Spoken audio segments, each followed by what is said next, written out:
Tasking multi-everything people out there. Take it away. Find your glory, write your story, fearless feet will carry you. Time you own it, take your moment, be a fire burning through. Hustling from night until morning, grinding it out, it won't be long. Feel your power, it's your hour, you inspire, you are strong. Enjoy your Zoa. No applause? You're all fired. Now that you've reached the stage in your life where quality television is important, Nubian TV is a black network that speaks to your lifestyle.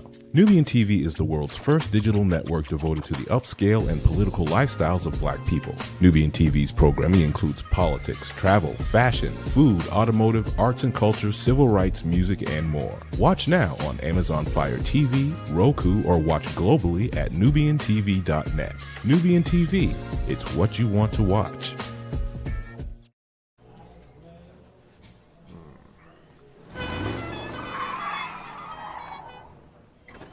Come with me if you want to live a more delicious life. Oh, maybe we should get in the van. In this world, we don't get to control much. The past, male pattern baldness. Leggies. Got one right now. The urge to pop that bubble wrap. But there is one thing we do get to choose every single day: what we eat. Welcome to the Sonic Department of Research and Deliciousment. We have everything you want, didn't know you wanted, and some things you didn't know were possible. Because we believe if you're not having fun, you're not living free. So come on, let's live a little. Hey, good morning, America.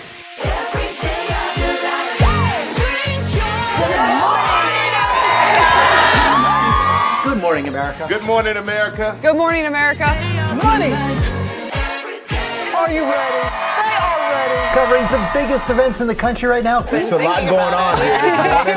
It's always a good time. That's what the show's about. That's good. Really good. Very good. Coming in hot, Jimmy, coming in hot. It's far from elementary. Good morning, America. I'm not going to try to strut like Michael or anything. I have known George a long, long time. Have you ever gotten him to dance? Look at that face. You don't just see it, you feel it. I'm in. I'm in. I'm in. I'm in too. I'll be here. I am here and so happy. I'm in. I'm in too. I'm in. That tells you something when Snoop Dogg's in. Michael, George, Lara, Ginger.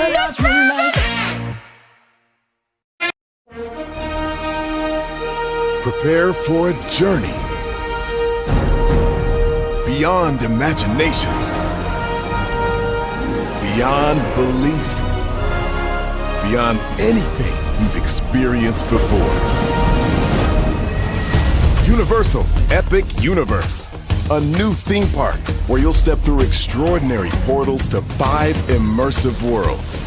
Prepare for a cosmic voyage of discovery, an isle of fire-breathing excitement, a shadowy world of monsters and mystery, new wonders in the wizarding world, and a new way to play.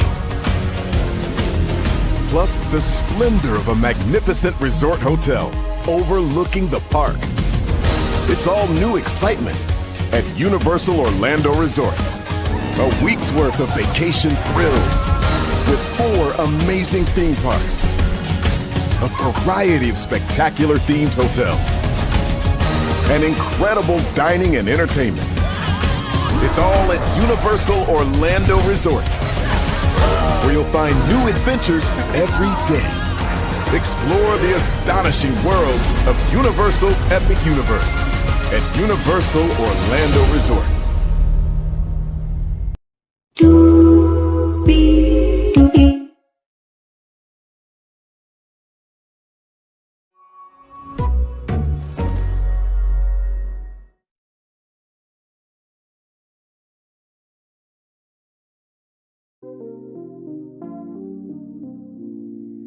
Well, hello to you, and you. Welcome into another edition of Braylon's virtual tour live. Sorry for being just a tiny bit late. I was over with T-Talk with your girl. She was talking about will LA make survive without Melody? No. And of course, gave my commentary over there. So, but now we're here, and we have a deep dive live for you this evening. So the question is, does YouTube have the answer to daytime TV? I say yes, but here's the thing. How do we get to that yes, right? So we are going to do a deep dive live of YouTube and legacy media. This is going to be very exploratory. And the cool thing about Deep Dive Live is one destination, but there's many paths to get to our final destination of how we get to our yes. So with that being said, higher is waiting, low is available, but either way, we are live on tour. Let me take down this iconic intro here. Yes, indeed. You see the virtual tour background. Yes, you do. You hear that virtual tour music. Yes, you do. And then there is me. Hey, everybody. Welcome in. Glad to have all of you here. So let's get to the getting and doing what we do. Yes, indeed. Hopefully your night is going well. And by the way, at 8:30 p.m. tonight, I have theme park news for you when we talk about Volcano Bay Nights happening at Volcano Bay, the third theme park from Universal Orlando Resort. And we're going to do a deep dive into an article that Universal Creative did with the Hollywood Report about the marketing behind Epic Universe. All that and more coming up tonight at 8:30. So 3 jam-packed shows for you tonight. Well, today rather. All right, so here we go. From tvnewscheck.com right here. Does YouTube have the answer to save daytime TV? This is from Time Slide, came out yesterday. Daytime TV's prospects are looking bleak, but YouTubers offer hope for the prospect of its turnaround. When we think about transformation in broadcast TV, especially at the local level, significant improvements must be made in programming to attract younger audiences. Local news plays a vital role in keeping communities informed about current events, weather, and emergency alerts. However, this traditional content is failing to capture younger viewers. Is the risk too great to staff a newsroom with young producers, reporters, and anchors who are not only covering the big stories of the day, but also present content that resonates with younger audiences? The platforms on which the content is distributed, the types of stories covered, and the storytelling methods used all need to evolve if local TV is to remain relevant. Beyond news, the outlook for daytime TV is bleak, with a few exceptions like The View, many long-standing programs like The Young and the Restless, Judge Judy, General Hospital, Wheel of Fortune, The Price is Right. Don't forget Let's Make a Deal as well. Many struggle to deliver marketable audiences for local advertisers. More importantly, are they attracting the younger viewers necessary to sustain the local TV advertising model? Yes, indeed. Let me turn this down just a little bit more. There we go. As we roll on here. The challenges facing local TV affiliates. Local affiliate content faces several pressing issues. Aging audiences, traditional TV audiences are aging, and daytime programming is not attracting younger demographics. According to Parrot Analytics, the median age of network TV viewers in the United States in 2022 was 58.3 years old, meaning those viewers are now 60 plus. Number 2, still content.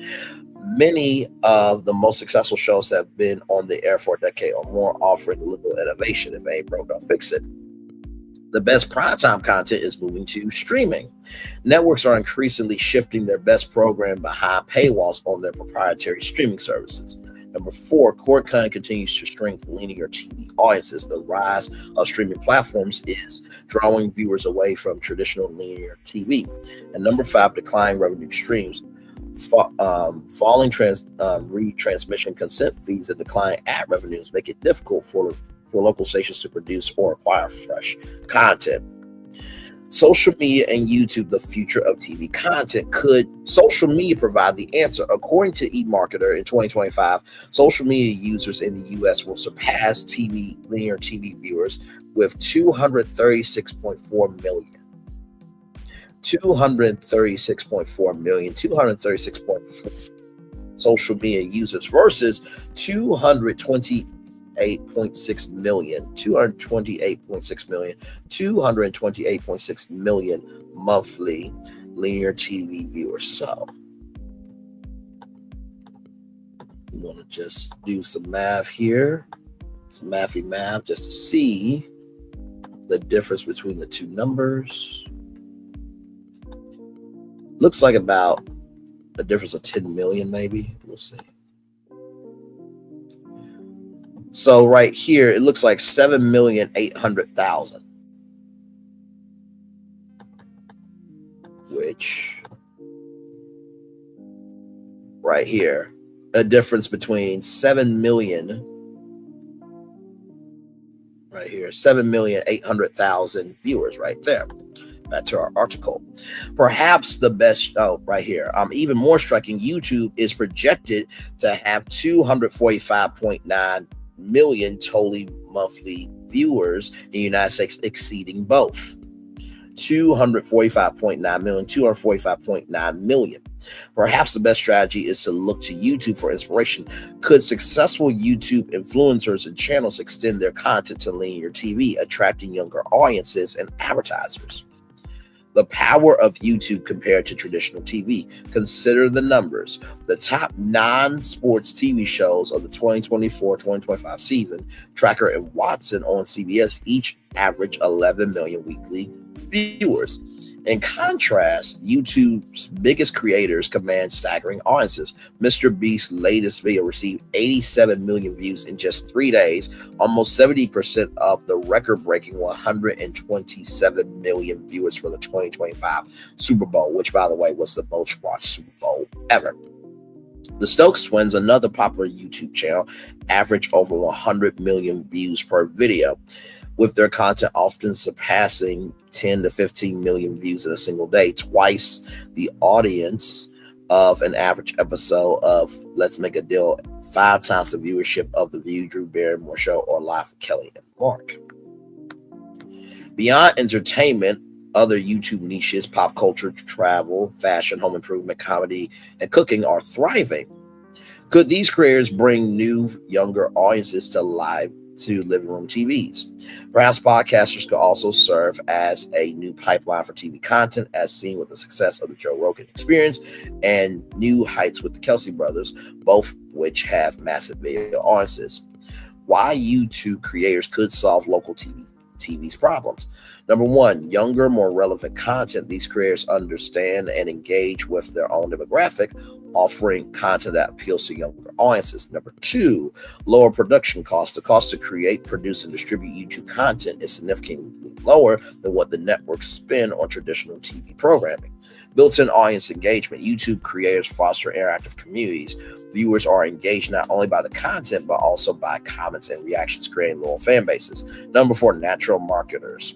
Successful YouTube creators are expert marketers with millions of followers across platforms. They can organically promote their content, potentially reducing the marketing spend needed to drive TV viewership.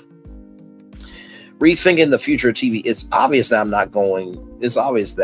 not from the programming or content side of the TV business. The examples I provided are probably not the best examples from YouTube. However, history has shown if we can build sizable audiences with brand safe content of interest to viewers, advertisers will follow.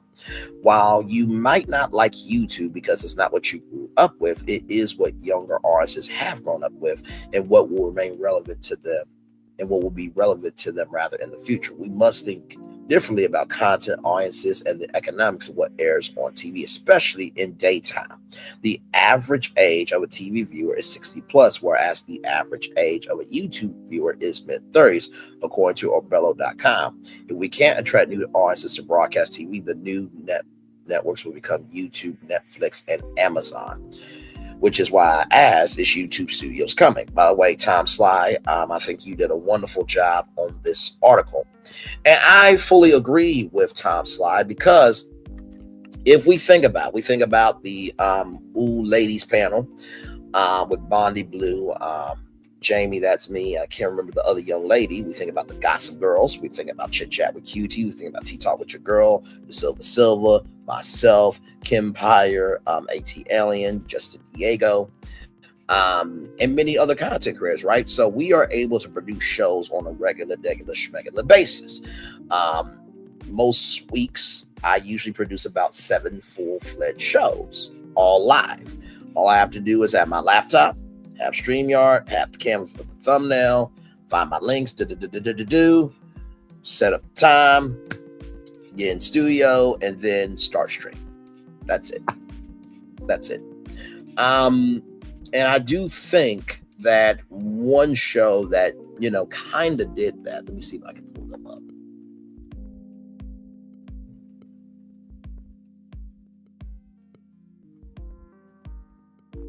So right here,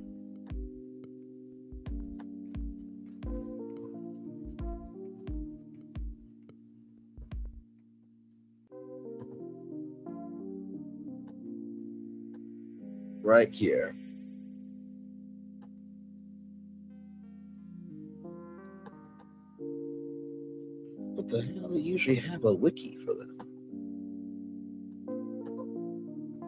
Okay, so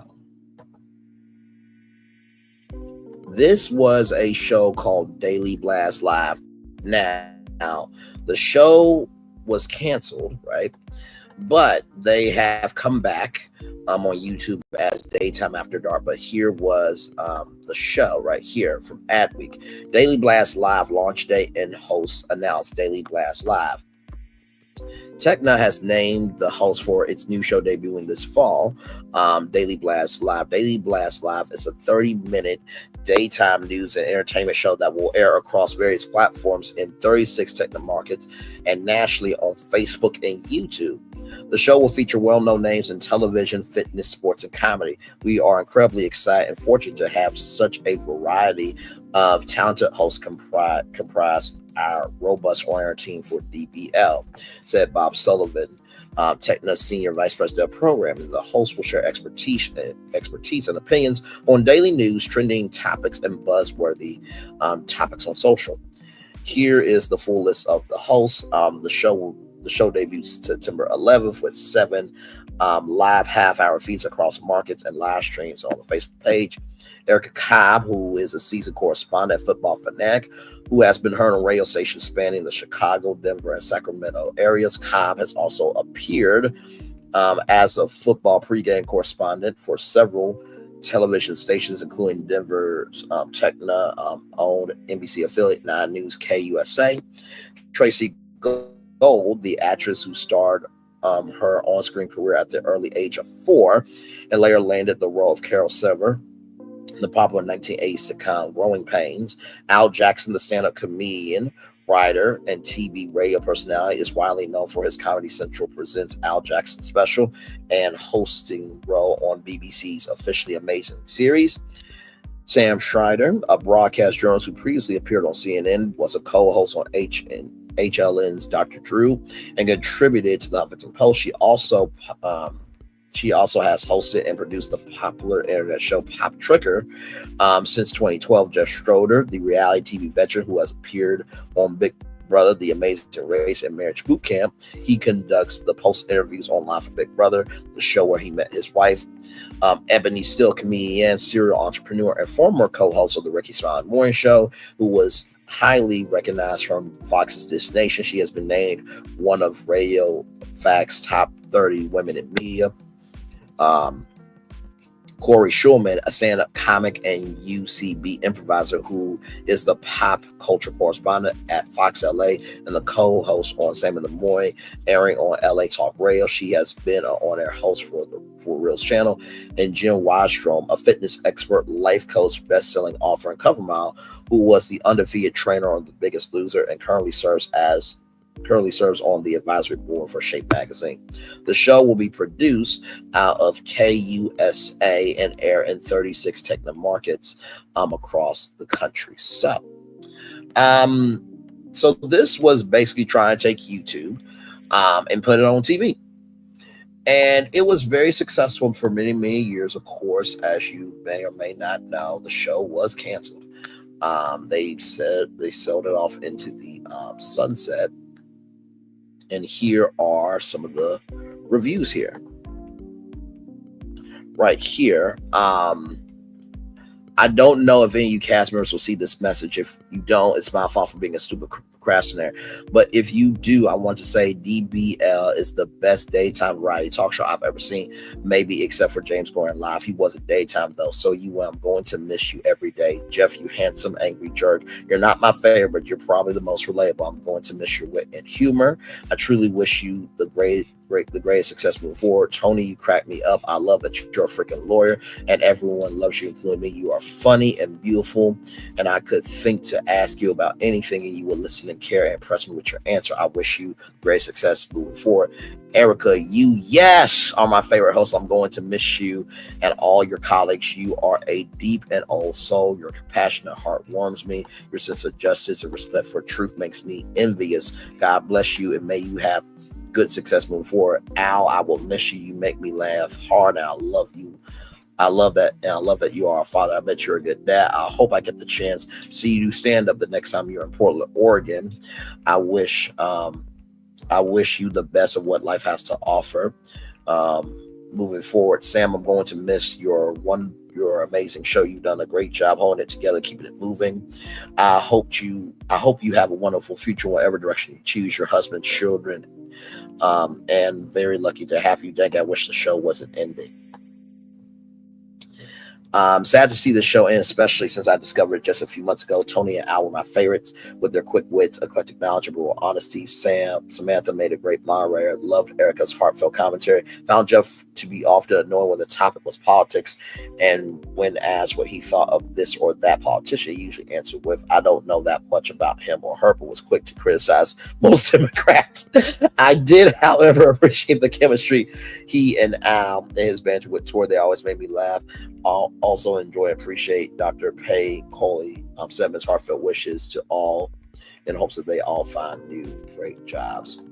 I love this show. Everyone's fantastic. They feel like great friends. Sorry, but true. I work every day, and DBL is the only show I DVR.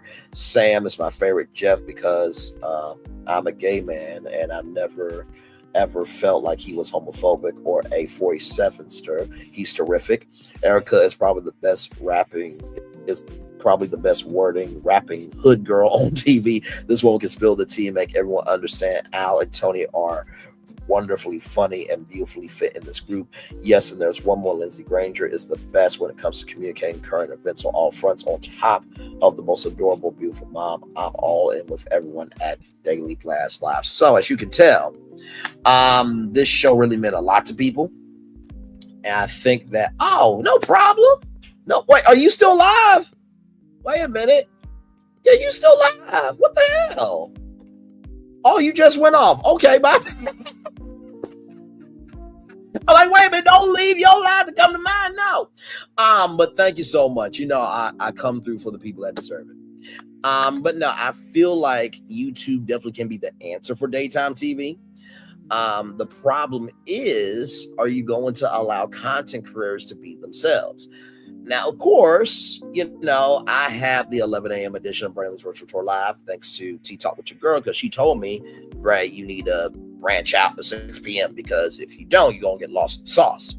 So y'all can thank Tea Talk for pushing me, because without her, without y'all, I wouldn't be where I'm at. And the 11 a.m. show has definitely helped, because if you can't get to the 6 p.m. show, you got 11 a.m. Yeah, if you can't make it to the 11 a.m., you got the 6 p.m. If you can't make it to 6 p.m., you got 11 p.m. So I have a frequent audience on both shows. But the problem is, though, legacy media wants to culturally appropriate content creators, but not culturally appreciate content creators.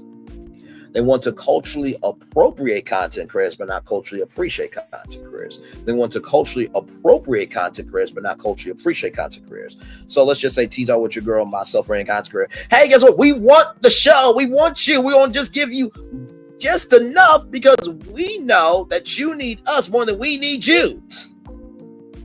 We will gladly stay on YouTube for free. Because we know our worth. Now, if we're saying we need a nice studio, right? And we're also saying that, hey, we want to stream this to our YouTube channels to keep our fan base going, that's non-negotiable. Just keep it a buck. Bottom the way, in case you guys did not know, YouTube viewing on TV now surpasses mobile and desktop in the United States, from Variety.com, Variety magazine. CEO Neil Mahone says the platform's creators are becoming the stars of Hollywood. As YouTube marks its 20th anniversary this year, CEO Neil Mahone is positioning the video platform as a core player in the media entertainment ecosystem and the culture at large. Mahone, a longtime Google and YouTube executive, is now in his third year as CEO after assuming the role in February 2023. In his annual letter to the YouTube community, he asserts that creators are becoming the stars of Hollywood as they increasingly establish professional-grade media operations that are a far cry from the platform's early do-it-yourself days. In the United States, right here, TV is the #1 device for YouTube viewing, topping desktop and mobile, underscoring the platform's growing presence in entertainment, according to Mahone. So it goes back to Tom's last question of, does YouTube have the answer to save daytime TV? Well, I would think if YouTube viewing on TV now surpasses mobile and desktop in the US, that would be a yes. But like I said, gotta give context, conjecture, and connection on why we're saying yes. Right here, yes, I read that. Today's creators have moved from filming grainy videos of themselves on desktop computers to building studios and producing popular talk shows and feature-length films, Mahone wrote. The CEO side sports careers and trick shot specialist Do Perfect, who recently opened a new $5 billion headquarters in Texas, the Buffalo Wing Challenge Talk Hot Ones, and in our tag, a French influencer who produced a 2.5-hour documentary about his preparation to climb Mount Everest. Among other YouTubers, he called out Alan Ching Chow, creator of Alan's World and one of the top producers of YouTube Shorts videos, who opened a 10,000 square foot studio in Burbank, California, a bold and colorful space filled with cutting-edge equipment that produces incredible entertainment watched by millions around the world, wrote Mahone.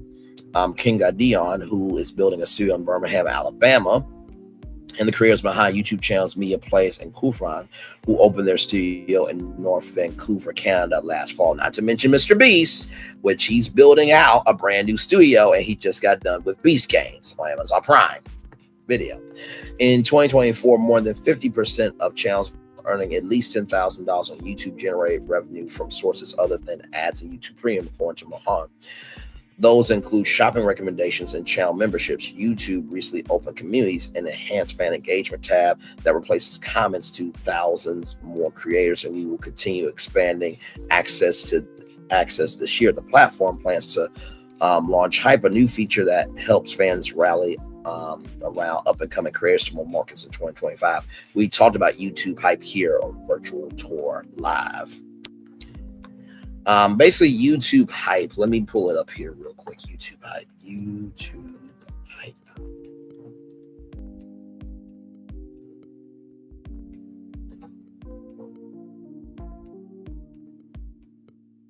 Just to show y'all here. So this is YouTube Hype right here. A little blurry there, but refresh it. Okay, now it wants to work. You see there? You see how that works? One of the coolest things about YouTube is the incredible variety of creators. They are passionate people making videos about practically everything from cooking and gaming to music and makeup. And every day, new creators across the globe get their breakthrough on YouTube. But we've also heard that for smaller creators, even with dedicated fan bases, that reaching new viewers can be a hurdle. That's why we create Hype. So this is how it looks here. So top 100 hyped videos this week. Right here. So as you can see there, you click that and you see Hype this video right there. Help your favorite creators to get discovered when you hype 2K points. Now, here is how Hype works. First, to explain, hyping is all about helping emerging YouTube channels grow by connecting them with new audiences. If a video's been out less than 7 days from a creator with under 500,000 subscribers, you can hype it. and go beyond liking and sharing. The more hype it gets, the higher it climbs on a new leaderboard with the top 100 hype videos from the week. Anybody can hype up to 3 times per week. In the future, we plan to allow fans to purchase additional hypes, unlocking another revenue stream for creators too. And don't worry, hyping videos won't influence your YouTube recommendations and search results. So what is in it for creators? Well, when viewers hype your videos, it'll earn points to help you make it onto a weekly leaderboard just for your country, potentially putting you in front of a whole new audience. And we've got even a small creator bonus built in, or a point multiplier to channels with fewer subscribers. We want to make sure that everyone has a fair shot in the spotlight. Hype isn't just about the leaderboard, though. It's a way for viewers to let you know what content they're vibing with the most. Plus top hype videos get a special badge showing everyone that they're fan favorites. In just the first 4 weeks of our beta test in Turkey, Taiwan, and Brazil, users hyped over 5 million times across more than 50,000 unique channels, and the largest age group hyping videos in our beta is 18 to 24-year-olds. That's interesting, because I have a little article coming up here about 18 and 24-year-olds when it comes to YouTube. Stay tuned. Making up over 30% of all beta users. So how did we get here? The idea for hyping sparked from a simple observation. Passionate fans want to be a part of their favorite creators' success stories. They want to do more than just watch and like. They want to actively help get those creators discovered. In fact, when we surveyed over 2,500 viewers ages 18 to 45 from the United States, Japan, and Germany, over 75% of respondents and over 80% of Gen Z viewers said that they would like to help small and medium-sized creators grow their channels. With that in mind, we dove headfirst into a user-focused design journey. We talked to creators and viewers, tested out different ideas, and kept refining until we hit on something that really clicked. User feedback was absolutely key in shaping the final product. After pulling together some early concepts, we got the ideas in front of early research groups from people around the world to see what resonated. Imagine viewers being able to directly contribute to hyping your video within the first 24 hours, or almost crowdfunding the hype. Or picture this: you're scrubbing through a video and you suddenly see your name pop up, sponsoring a specific segment. We even played around with the ideas of letting viewers cheer their own comments, complete with animations and effects. It was all about making videos as interactive and engaging as possible. We put these concepts in front of our testers, and while they're fun, they just didn't quite hit the mark. Some felt too complicated, 24 hours felt too rushed, and others didn't seem to fit naturally with the YouTube experience people know and love. Another challenge was figuring out how to make it work for on-demand videos, VOD. Unlike live streams where everyone's watching at the same time, there's a natural buzz, so video on demand can sometimes feel a bit more solo. Sometimes the simplest ideas are the best. Users told us they wanted something straightforward and easy to understand, so we landed on the 7-day window and the hype leaderboard, a clear way for viewers to support their favorite creators and for those creators to get discovered. It turned out to be the perfect balance, rather, of urgency and flexibility. We've also heard concerns that small creators wouldn't be able to compete with bigger channels with more subscribers to get on the leaderboard. That's why we added the small creator bonus to help small creators and balance the playing field. With hype, we hope to make the viewing experience more active and engaging, driven by shared purpose and enthusiasm. That not only makes hyping more engaging for viewers, but also gives creators a powerful new way to connect with their audiences and grow in their channels. The future of hyping. We're beyond excited about what's next for hyping content on YouTube. We're planning to expand to new markets based on what we learned from our beta tests in Brazil, Taiwan, and Turkey, giving even more creators a chance to connect with new audiences, and we'll continue to make updates based on your feedback. At its heart, hyping is about giving fans a stake in the success of their favorite creators. So go out there, find some awesome creators, and hype them up. It's a win-win. You'll get to discover and hype great content, and they can find their way onto the leaderboard, helping build their audience. So here are some of the ideas there. You can long press, so and the longer you press, the bigger the hype is. So you can press for like a minute, 10 minutes, and then let go. Right here, limited hype this video, fan hyped there. Sponsor a portion of this video, 4 slots left. So these are some of the rough drafts of what they're trying to do. Playing cheers, tap to see who, and a message cheer there. Now you can also do voice comments now. We covered that on Virtual Tour Live as well. So with this being said, it does seem to me that YouTube, hey, who said that? Good to see you in here. Hey, IPV8DT, good evening. Good to see you.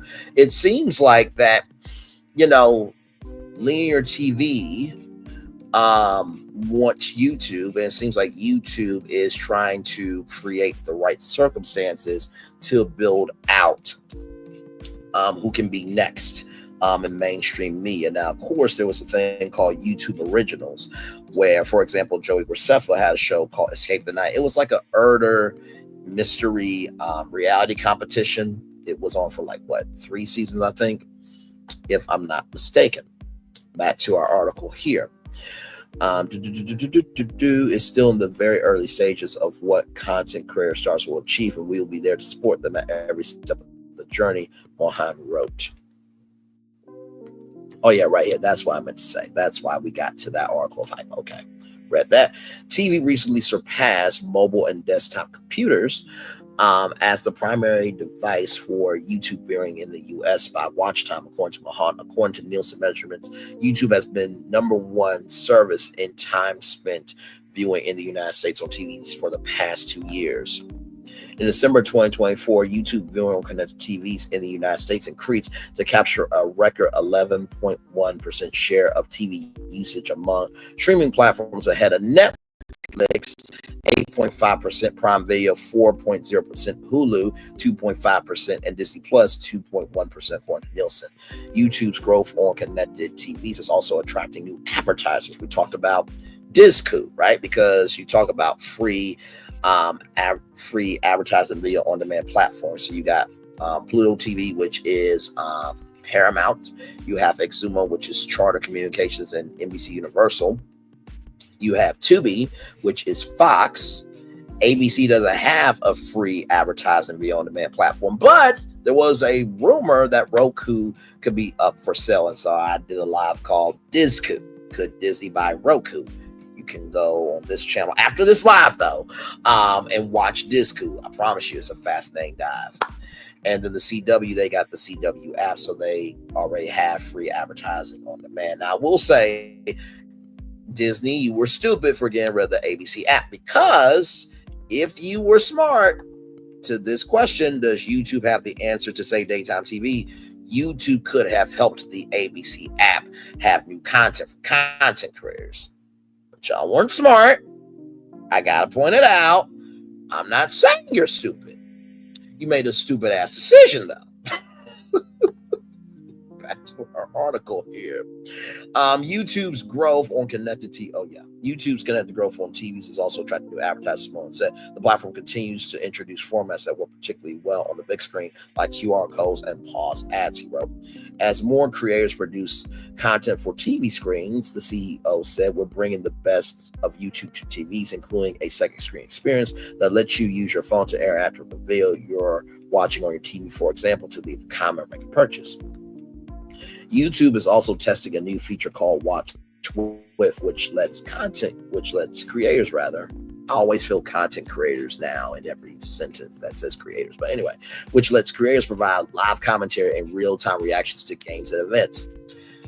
It first ran trials of the feature last year with the NFL and YouTube, and will experiment with other sports and types of content this year, Mahomes said. Now, to the CEO of YouTube. Hi, I'm Braylon Lee. I know you probably don't know that exists or care, but just a quick question, right?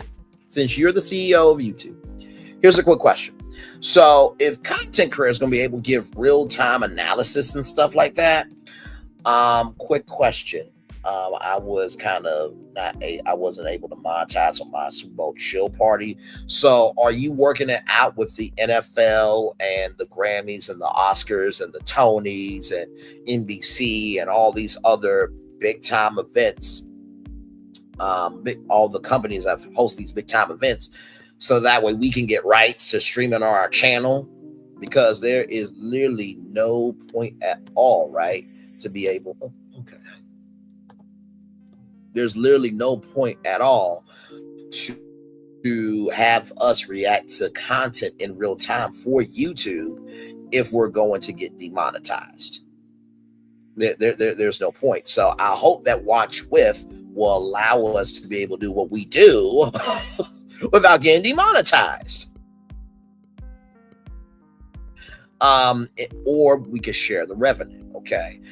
In this letter, Mahan also maintained that YouTube will remain the epicenter of culture. He cited YouTube estimates on Election Day in the United States last November, more than 45 million viewers across the United States watched content related to the election on YouTube. He also referenced Joe Rogan's pre-election interview with President 47, which racked up more than 55 million views alone, and political comedy sketches on NBC Saturday Night Live. From elections to the Olympics to Coachella, which YouTube has streamed Coachella live on YouTube.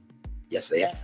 To the Super Bowl and the Cricket World Cup, soccer or football, the world's biggest moments play out on YouTube, he said. Meanwhile, Mahan said YouTube is now the most used service for listening to podcasts in the United States over Spotify and Apple Podcasts, citing research from S and Podcast Metrics released in October.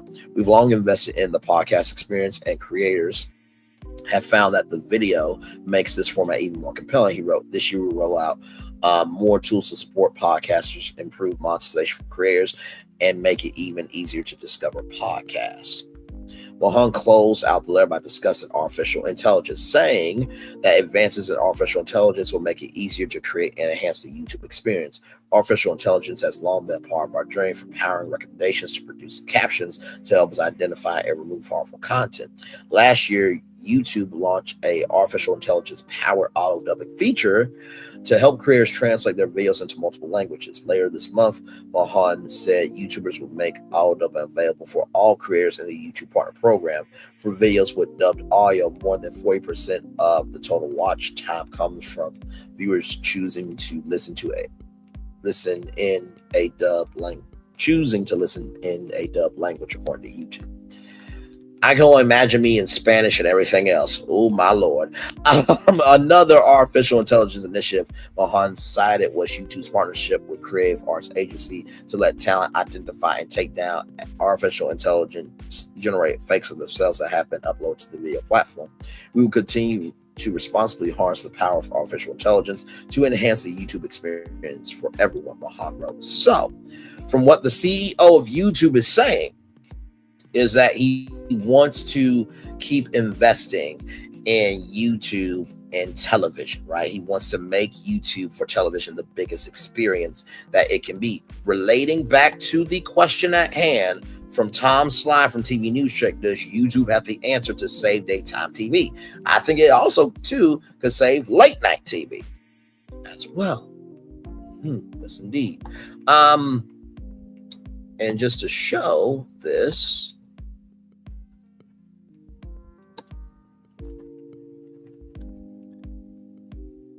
and we talked about this. But I want y'all to see this from the source itself there. And we also covered this on Virtual Tour Live.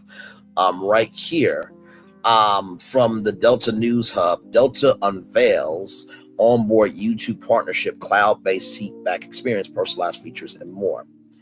So right here, customers traveling on Delta will soon experience a new Delta Sync partnership with YouTube. Logged-in SkyMiles members will enjoy their favorite creators, podcasts, and music artists ad-free while on board for most flights. Plus, Delta's next-generation cloud-based in-flight entertainment system delivers smarter, more personalized, and more accessible experiences for travelers across digital channels. Yeah. Right here, smart in-flight entertainment is here, and Delta is in the pilot seat. Delta is launching a first-of-its-kind cloud-based in-flight entertainment system to continue delivering a best-in-class onboard experience, evolving the global brand's personalized Delta Sync experience, introduced in 2023 for SkyMiles members. Technology has the power to transform travel and create moments for our customers to enjoy the journey as much as the destination, said Delta CEO Ed Boston. Whether through fast free Wi-Fi, our industry-leading seatback screens, or any of the other personalized channels in Delta's ecosystem, we're committed to creating a seamless and enriching experience for our SkyMiles members. The new in-flight entertainment system is setting the stage for even richer content and partnerships with trusted brands. Announced that day from the Consumer Electronics Show 2025 keynote stage, YouTube will join the Delta Sync experience to bring customers fresh, dynamic, ad-free content that reflects their lifestyles and how they stay entertained at home, making travel even more personalized and relevant today with great possibilities for the future. Right here, a premium partnership with YouTube. Sky Miles members will soon enjoy their favorite creators, podcasts, and music artists ad-free, while on board most flights with Delta Sync Wi-Fi and Delta Sync seat back as a part of their in-flight entertainment. This partnership underscores Delta's dedication to bring the at-home entertainment experience to the sky. The new partnership reflects Delta's vision of blending cutting-edge technology with meaningful collaborations to enhance the travel experience. It creates a unique opportunity to elevate discovery, champion diverse voices, and bring travelers a curated experience that goes beyond traditional in-flight entertainment. And then more here, as you can see. So I want to read that to y'all about YouTube here, right? And I'm going to bring up the TechCrunch article because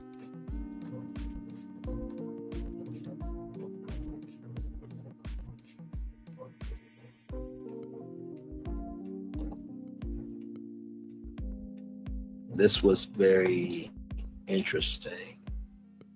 What I saw here. Give me a moment.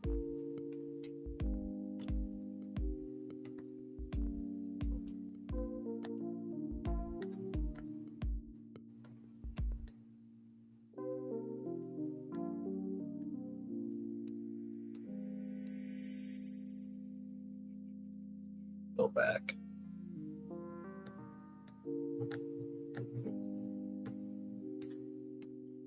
Let me go back here.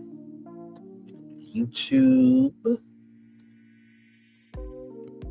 me go to the channel. I'm gonna pull up Delta.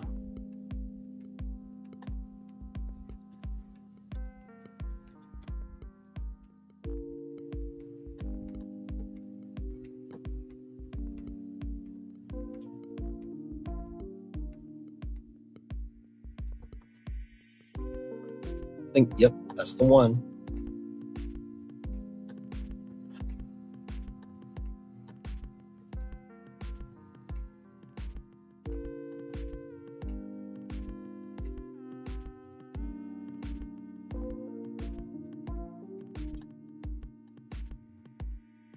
Right here. This is the article right here. This is the one I was looking for. Delta Inc.'s exclusive pact with YouTube for in-flight viewing as airline enhances entertainment experiences and court showbiz passengers. Now, I know what you're thinking, Braylon. You already told us this. Hold up, shorty. Hold up, ish. Hold up, shorty. Hold up, ish. Hold up, shorty. Hold up, ish. I want you to watch this. Right here. The deal includes a selection of curated content from key YouTube creators. Right there. The deal includes a selection of curated content from key YouTube creators. The deal includes a selection of curated content from key YouTube creators. So now, hey, Nikki News on Narcissism. Good to see you, my friend. So now, ladies and gentlemen, like I said, it goes back to our question that Tom Sly asked. Does YouTube have the answer to save daytime TV? If you are, go back here. If you're making a deal with Delta to make the ad-free YouTube Premium and YouTube Music services available free on flights for members of its Sky Miles loyalty program, the deal includes a selection of curated content from key YouTube creators. So somebody could be doing a daytime talk show, and you could be on your Delta flight watching it for free, courtesy of the deal that Delta made with YouTube. Or you could be watching a late night show. or you could be watching a deep dive documentary, cooking, beauty, anything, right? So if user generated content can be good enough for one of the biggest airlines to make a deal for ad-free YouTube Premium and YouTube Music services available for free on flights for members of its Sky Miles loyalty program, and the deal includes a selection of curated content from key content creators, that means Nikki News or Narcissism could be on a Delta flight. Her content could be on a Delta flight. Tea Talk with Your Girl could be curated content on Delta flight. Yours truly could be curated content on a Delta flight. So that could air in daytime, in late night, mornings.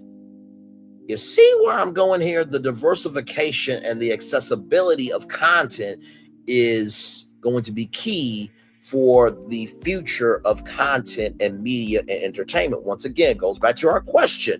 Does YouTube have the answer to save daytime TV from time slot? Yes, it does, but we are dog walking this to show you why I am saying yes. Okay? Now, here's something that you may or may not know from advanced television. Data, long-form content takes 73% of YouTube US viewing time. I'm gonna say that 2 more times. Long-form content takes up 73% of YouTube US viewing time. Long-form content takes up 73% of YouTube US viewing time. Now, like I said, back to Delta. How long is a flight from Delta? Let's do LA to New York. Delta. Now, the time here, if we're trying to look at time, let's see here. So right here, 6 to 7, 7 to 8, 8 to 9, 9 to 10, 10 to 11, 11 to 12, 12 to 1, 1 to 2. That's an 8-hour flight. Once again, long-form content takes 73% of YouTube US viewing time.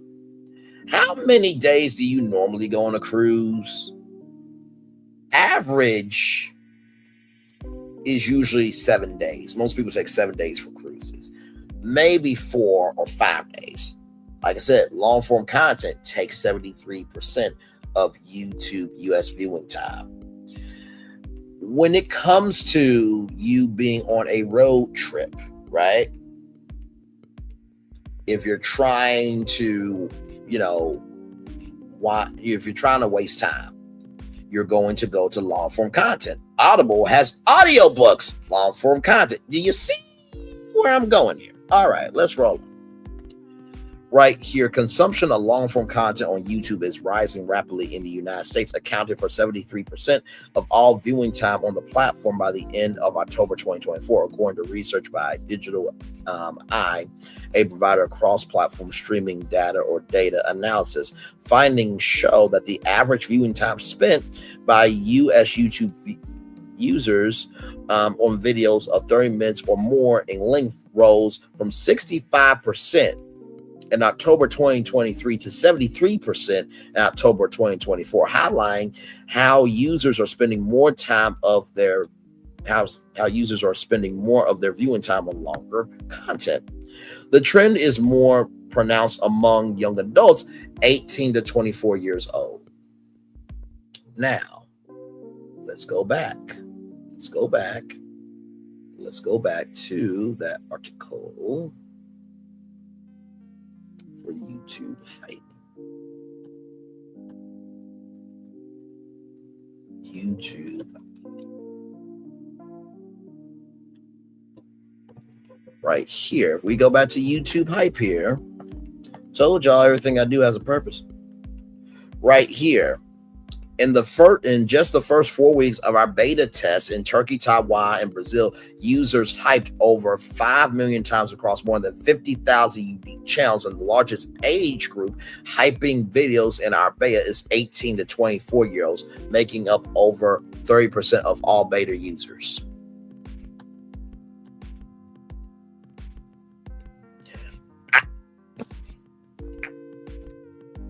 What you want me to do? Just bring you the intel. That's all I do.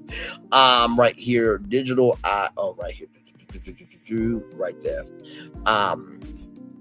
In October of 2023, 58% of content viewed by this demographic on mobile devices was long-form content, rising to 79% by October 2024. So let's get this right. So the trend is more pronounced among young adults 18 and 24 that watch YouTube on mobile devices, with an increase of 21 percentage points in the amount of time spent viewing content 30 minutes or more during the same time period. In October of 2023, 58% of content viewed by this demographic on mobile devices was long-form content, rising to 79%.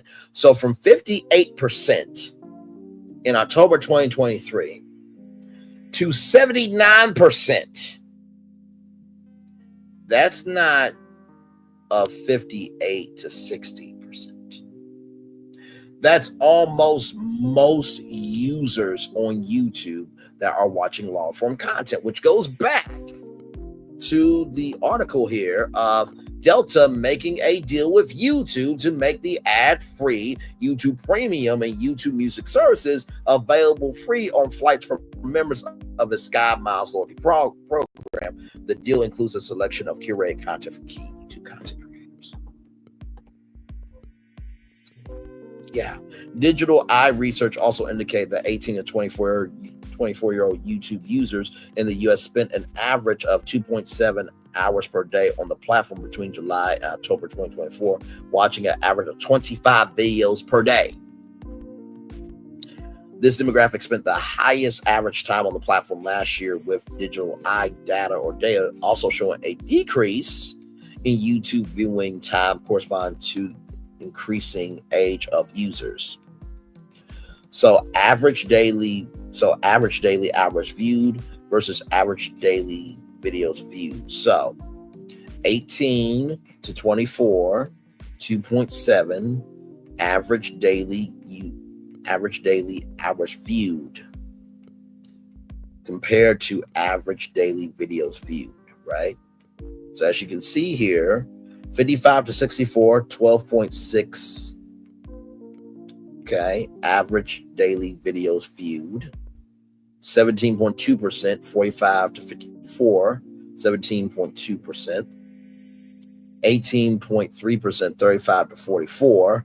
25 to 34, 19.4%, 24.9. Okay.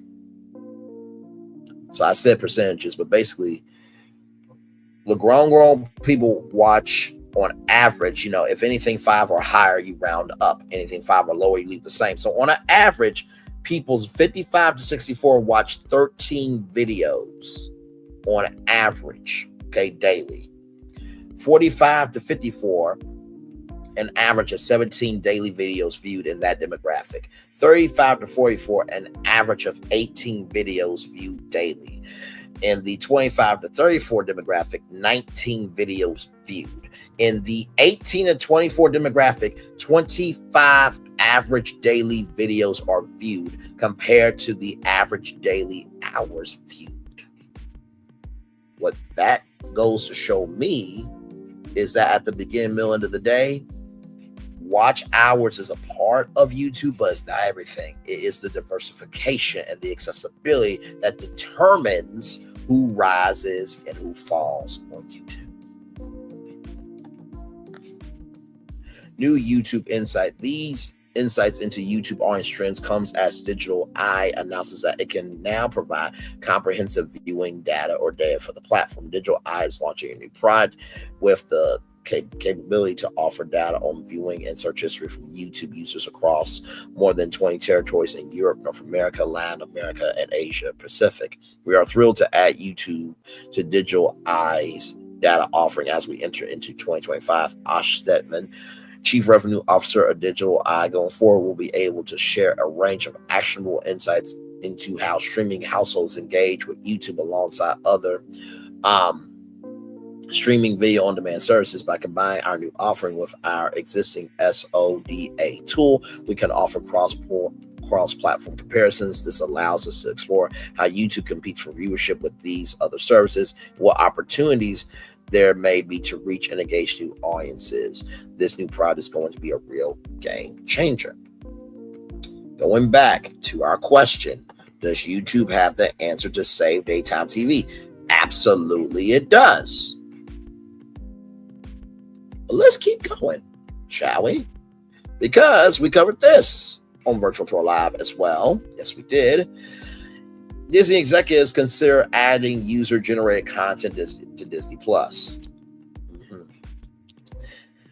As audiences' viewing habits continues to evolve, new YouTube trends begin to take hold. While the streaming wars have primarily focused on Netflix's growth and the death of cable, YouTube has been quietly making massive movies available on people's TVs through YouTube movies and TV. Many people think YouTube as something that as just something you might watch on your phone, rather. But more and more people, including myself, watch a lot of TV on their main televisions. Throw in the success of YouTube TV, which is the largest cable-like television provider in the U.S., and now the platform that is known for hosting the best user-generated content now has almost 10% of all television viewers in the United States. This is causing much dismay among executives at studios like Disney, with different strategies coming into play. Some are ignoring the situation, while Disney is trying to engage with younger audiences by making many of its shows from Disney Junior and the Disney Channel available on YouTube. I think Nickelodeon just came out with a show just for YouTube, I think. Generally, Disney still treats YouTube as a promotional platform with trailers, clip featurettes, and interviews, but it has tried making more expensive shows specifically for YouTube, like Star Wars Jedi Temple Challenge. And for a while, there was a number of exclusive Disney Plus themed shows released weekly on YouTube. However, due to the cost, they all have been canceled. But that's not all. According to CNBC, Disney executives regularly discuss YouTube every day in strategic meetings that have considered adding user-generated content to Disney Plus, though it's not on the immediate roadmap, according to people familiar with the matter, who asked not to be named because the discussions are private. The idea of adding user-generated content to Disney will be a difficult situation for the streaming service. While it would allow a huge amount of content to be available within the app, generating more views, engagement, and advertising money, there are a lot of risks. Disney, unlike YouTube, is very reliant on its brand name and recognition. So having content that wasn't handpicked by the studio for the streaming service would put that at risk if something inappropriate was added.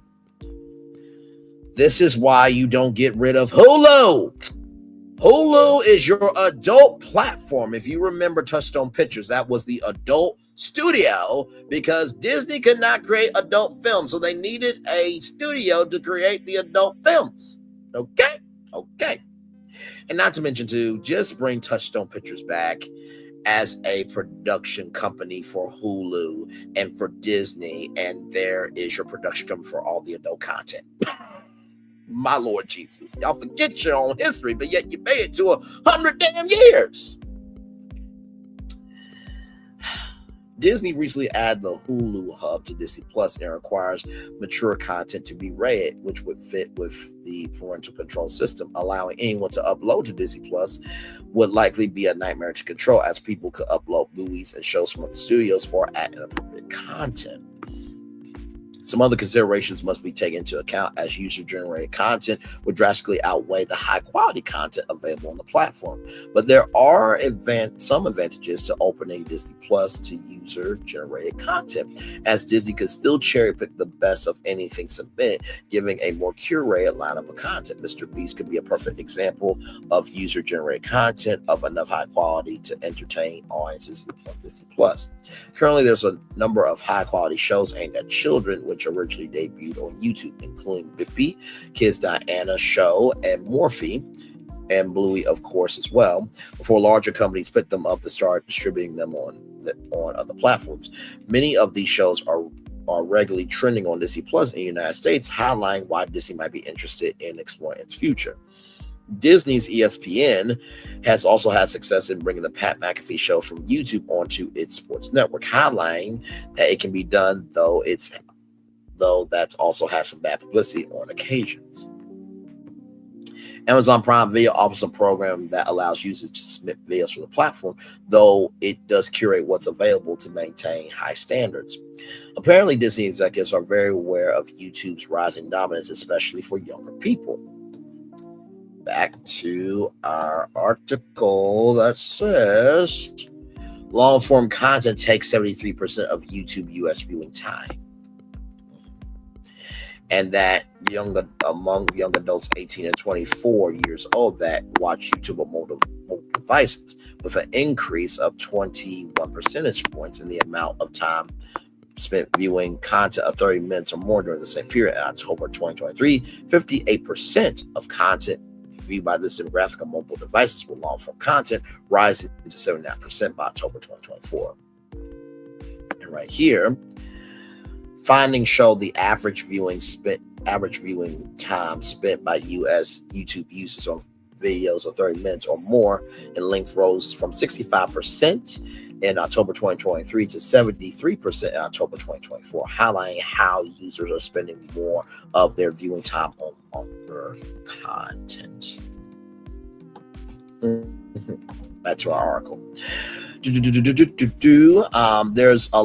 also lots of other content on YouTube that could be suitable for the platform, as many creators make content about Disney parks, rides, and merchandise, movies, and TV shows. It's being considered that integrating some of that content as shoulder programming to Disney scripted series and movies could help keep Disney users could help keep users on Disney Plus. However, as a Disney theme park content creator myself,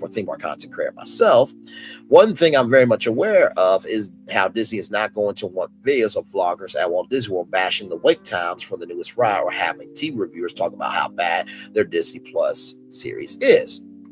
So here's the thing. If Disney really wants to expand, and this is what I mean by legacy media culturally appropriating content creators but not culturally appreciating content creators, you have to let the content creators be themselves. Sorry. If people feel that your park is dry, boring, and tiring, it is what it is. Do better. Like, I'm just keeping it up with y'all. Yes, indeed. There. Roger's take. I think the idea of user-generated content being added to Disney Plus sounds like a public relations disaster waiting to happen. However, that shouldn't stop Disney from reaching out and licensing more content from alternative sources to provide more options to subscribers. Disney needs to make sure it stands out as the home of high-quality entertainment. Rather, I was about to say content, but entertainment. Going down the route of using user-generated content feels like some executives are just looking at the cost of making shows like Grey's Anatomy and WandaVision, and then looking at a popular YouTube video of someone opening a box or doing a makeup tutorial, thinking, let's do that because it's cheaper. Copying YouTube isn't going to work. But I don't think there's any harm in pulling out some of the golden nuggets to keep subscribers entertained. Do you think Disney Plus should add user-generated content? Let me know on social media. By the way, shout out to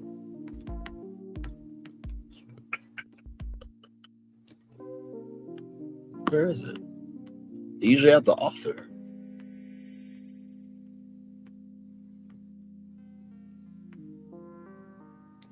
Well, whoever the author is, shout out to them, because I thought this was a great article. And like I said, that is going to be the problem. So back to our question. Does YouTube have the answer to save daytime TV? Yes. Yes, it does, but we're dog walking it. From CNBC here, YouTube dominates streaming, forcing media companies to decide whether it's friend or foe. Of course, this is a regurgitation of everything I've already said, but like I said, we're dog walking this. YouTube made up of nearly 10% of all viewership on connected and traditional TVs in the United States in May, according to Nielsen. Netflix ranked second, claiming 7.6% viewership. We're not talking about your mobile phone, your laptop, but on the biggest screen in the house, the TV, said Lightshed media analyst Rich Greenfield. Every media executive has to be paying attention. Media companies such as Netflix, Disney, and Warner Bros. Discovery don't have a uniform strategy to deal with the threat. Now, Netflix is trying to get into the podcasting world. It's almost 20 years since the founding of Alphabet's YouTube, Alphabet meaning Google's YouTube, and Hollywood still doesn't really know what to do with it. YouTube, which effectively invented user-generated content, or UGC, claims a daunting share of the overall media consumption and is no longer just dominating the internet, it's dominating the living room too. YouTube made up 9.7% of all viewership on connected and traditional TVs in the United States in May, largest share of TV for a streaming platform ever reported by Nielsen's monthly The Gauge report. Netflix ranked second, claiming 7.6% of viewership. Among streamers only, YouTube's total viewership was close to 25% market share. We're not talking about your mobile phone, your laptop, that I'm sure you see your kids using all the time, on the biggest screen in the house, the TV, said Lightshed media analyst Richard Greenfield. Every media executive has to be paying attention, but media companies such as Netflix, Disney, and Warner Bros. Discovery aren't sure whether YouTube is friend or foe. Some media executives see YouTube as a companion platform to subscriptions, streaming services, and cable TV, an unwidely behemoth of non-narrative creator-led content with a social media slant that doesn't really fit the New York Hollywood nexus of professional media. Others, even at times, the same executives view YouTube as an existential threat to the entertainment industry, stealing viewership from subscription streaming services, and with it, the cultural center of American youth. Oh, my Lord Jesus. Not going back to the 1950s of that damn devil's music of rock and roll and jazz. You're listening to the heathen music. Get that shit away from me. Turn that off. Is that what we're doing?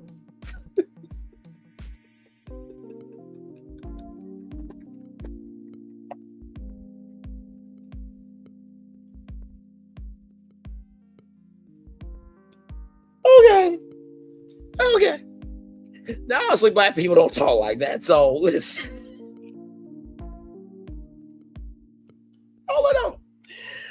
These competing truths have led media entertainment companies to concoct a wide array of strategies to combat the growing threat. Disney leaders discuss YouTube every day in strategic meetings and have considered adding user-generated content to Disney+, though it's not on the immediate roadmap, according to people familiar with the matter who asked not to be named because the discussions are private. Netflix and Warner Bros. Discovery, on the other hand, have consciously chosen to focus on the other 90% of the TV viewing world that isn't YouTube. I do think it snuck up on people that YouTube was as important a presence in people's lives and people's viewing experiences, not just on the phone, but in the living room, said Tara Wapart-Levy, YouTube's vice president of the Americas, in an interview. Will Nielsen first noted that YouTube was winning the streaming wars in terms of viewing full stop, not just for ad support platforms. I had a ton of my friends from advertising for me who were like, can you believe it?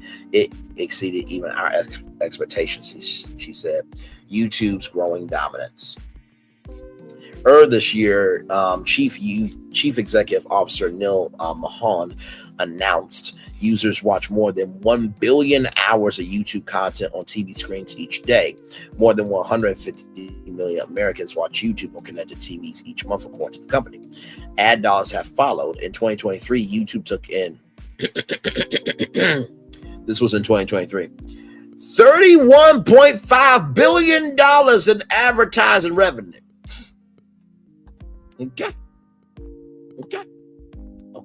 31.5 billion in advertising revenue, up 8% from 2022 and 271% from 6 years ago. In the first quarter of 2024, YouTube's ad revenue climbed 21% from a year earlier to 8.1 billion.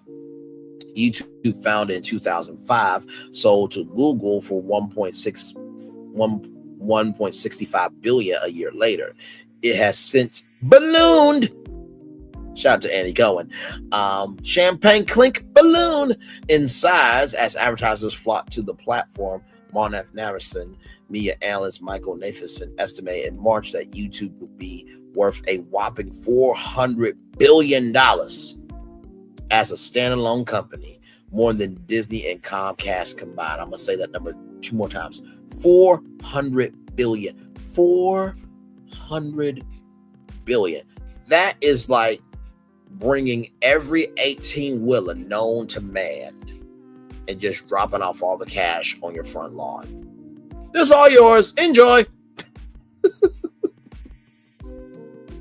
YouTube is still the 800-pound gorilla in this space. I do believe they are a pretty unstoppable juggernaut, said Candle Media co-CEO Kevin Meyer, who previously ran Disney's streaming business, was briefly the CEO of TikTok. Disney's YouTube focus. Disney executives are particularly attuned to YouTube's rising dominance, given its grip on younger people, according to people familiar with the company's thinking.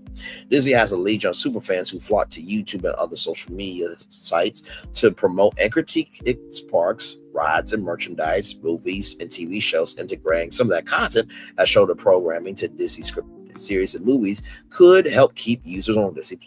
A Disney spokesperson declined to comment on conversations about adding original content to the platform. The company claims 11.4% of TV viewership, according to Nielsen's The Gauge report, when adding up cable and streaming, including Hulu and ESPN. Right here, you're betraying your audience. You're leaving YouTube to act, and then you're not posting online. You're asking them to wait on a project that's in development for what, a year, 2 years. People are going to forget about you, girl. That's how the internet works. That was from Brittany Broski, a YouTube creator.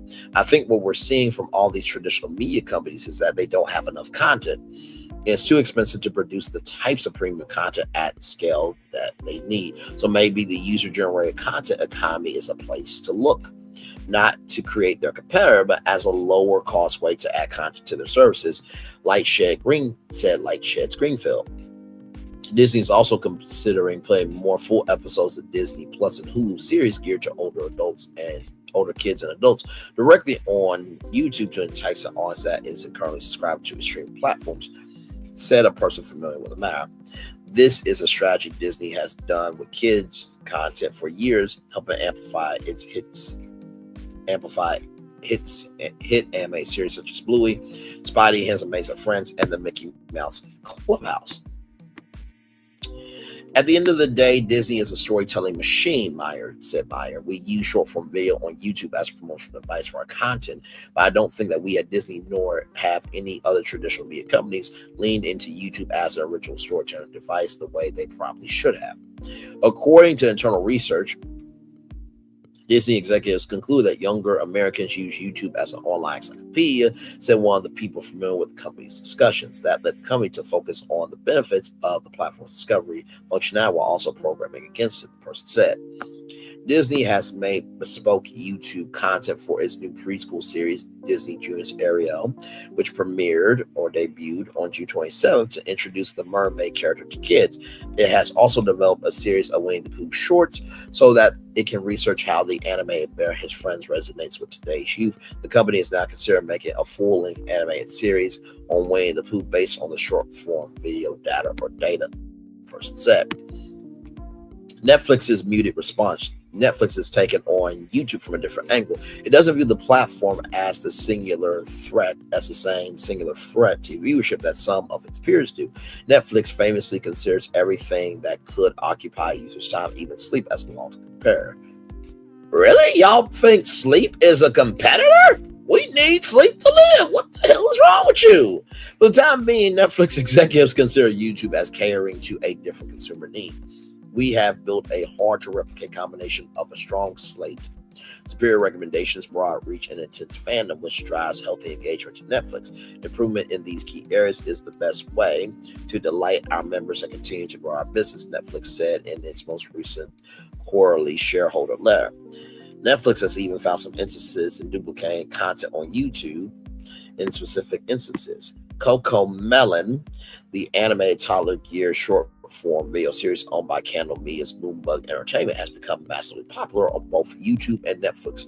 Coco Melon has 175 million subscribers to its English language YouTube channel and many more if you add in all languages. Going back to that artificial intelligence dubbing that will be available to all people in the YouTube Partner Program later this year. Meyer said in this quote. At the same time, Coco Melon frequently tops Netflix's most watched list among kids shows. The more immediate YouTube threat for Netflix comes from an advertising perspective. Netflix is now going head-to-head with YouTube for marketing dollars after introducing its ad support tier in November 2022. Netflix in May said that it has 40 million global monthly active users for its advertising tier. And last time I checked, that is one of their biggest tiers now,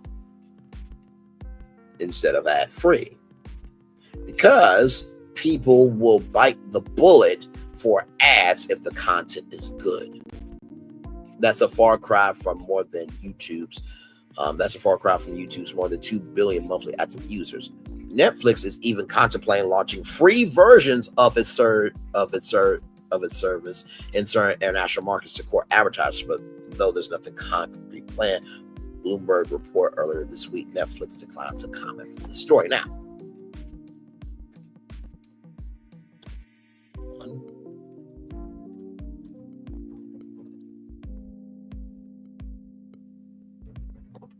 Now, here's something that happened with Peacock. Those of you may not remember.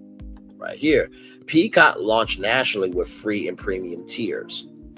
So right here, Peacock will offer more than 20,000 hours of premium content from networks and studios, including NBC, Bravo, USA Network, Sci-Fi, Oxygen E, CNBC, MSNBC, NBC Sports Network, Golf Channel, Universal Kids, A&E, ABC, CBS, The CW, Fox, History, Nickelodeon, Showtime, Universal Pictures, DreamWorks, Focus Features, Illumination, Viacom, CBS, Paramount, Lionsgate, Warner Bros., and Blumhouse. USA Network, Sci-Fi, Oxygen, E, the CNBC, MSNBC,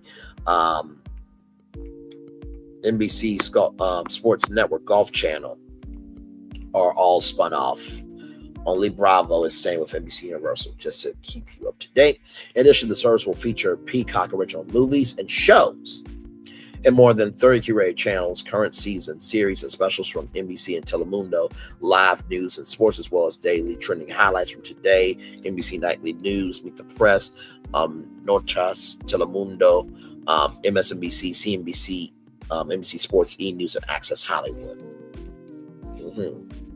This is a historic moment for our company as we proudly introduce Peacock to consumers nationwide, a groundbreaking vision that was brought to life by an incredible team of people across Comcast, NBC Universal, and Sky that is in the UK, said Matt Strauss, chairman of Peacock. From current classic and original movies and shows to live news, sports, curated channels, and trending content from around the world, Peacock is the only free premium ad support streaming service that brings together everything consumers love about television and streaming all in one place. Peacock offers a ad-free support tier and an ad support premium tier for $4.99 a month, serving no more than 5 minutes of advertising per hour. An ad-free version of the premium tier is available for $9.99 a month.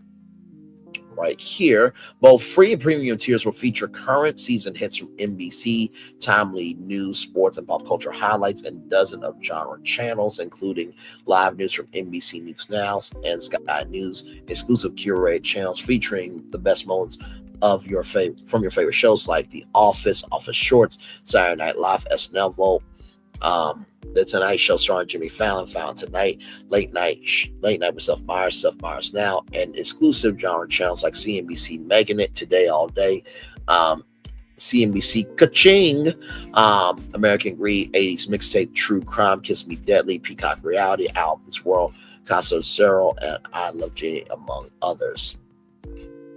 Free tier highlights. Let's talk about it.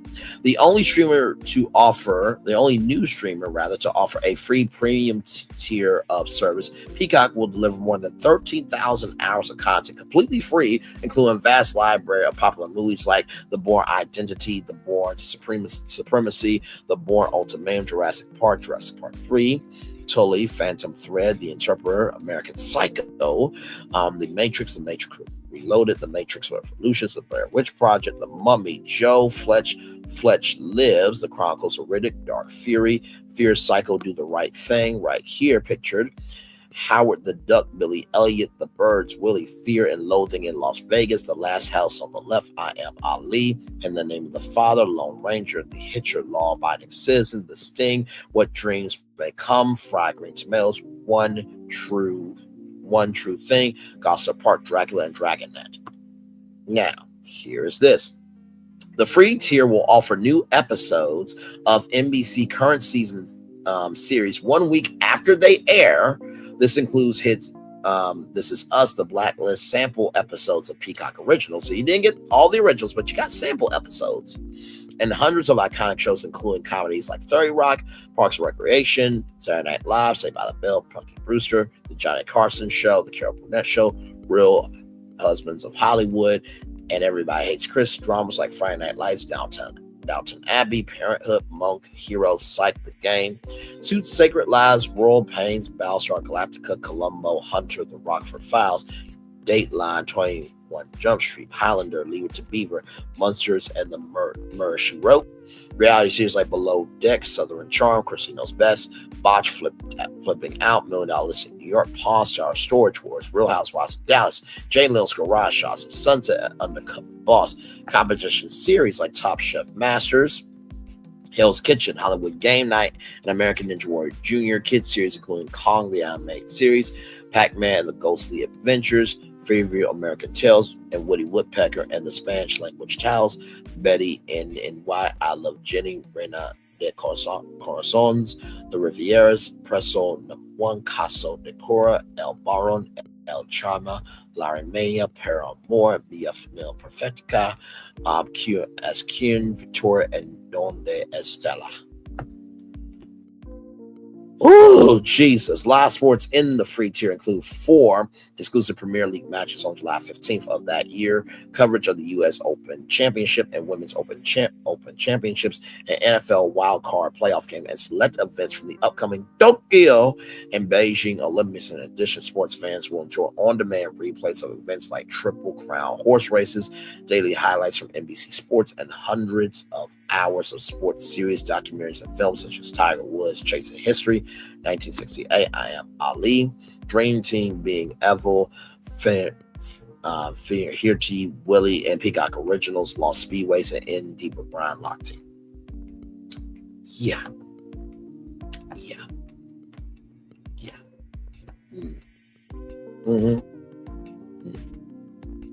So right here, as you can see from Bloomberg,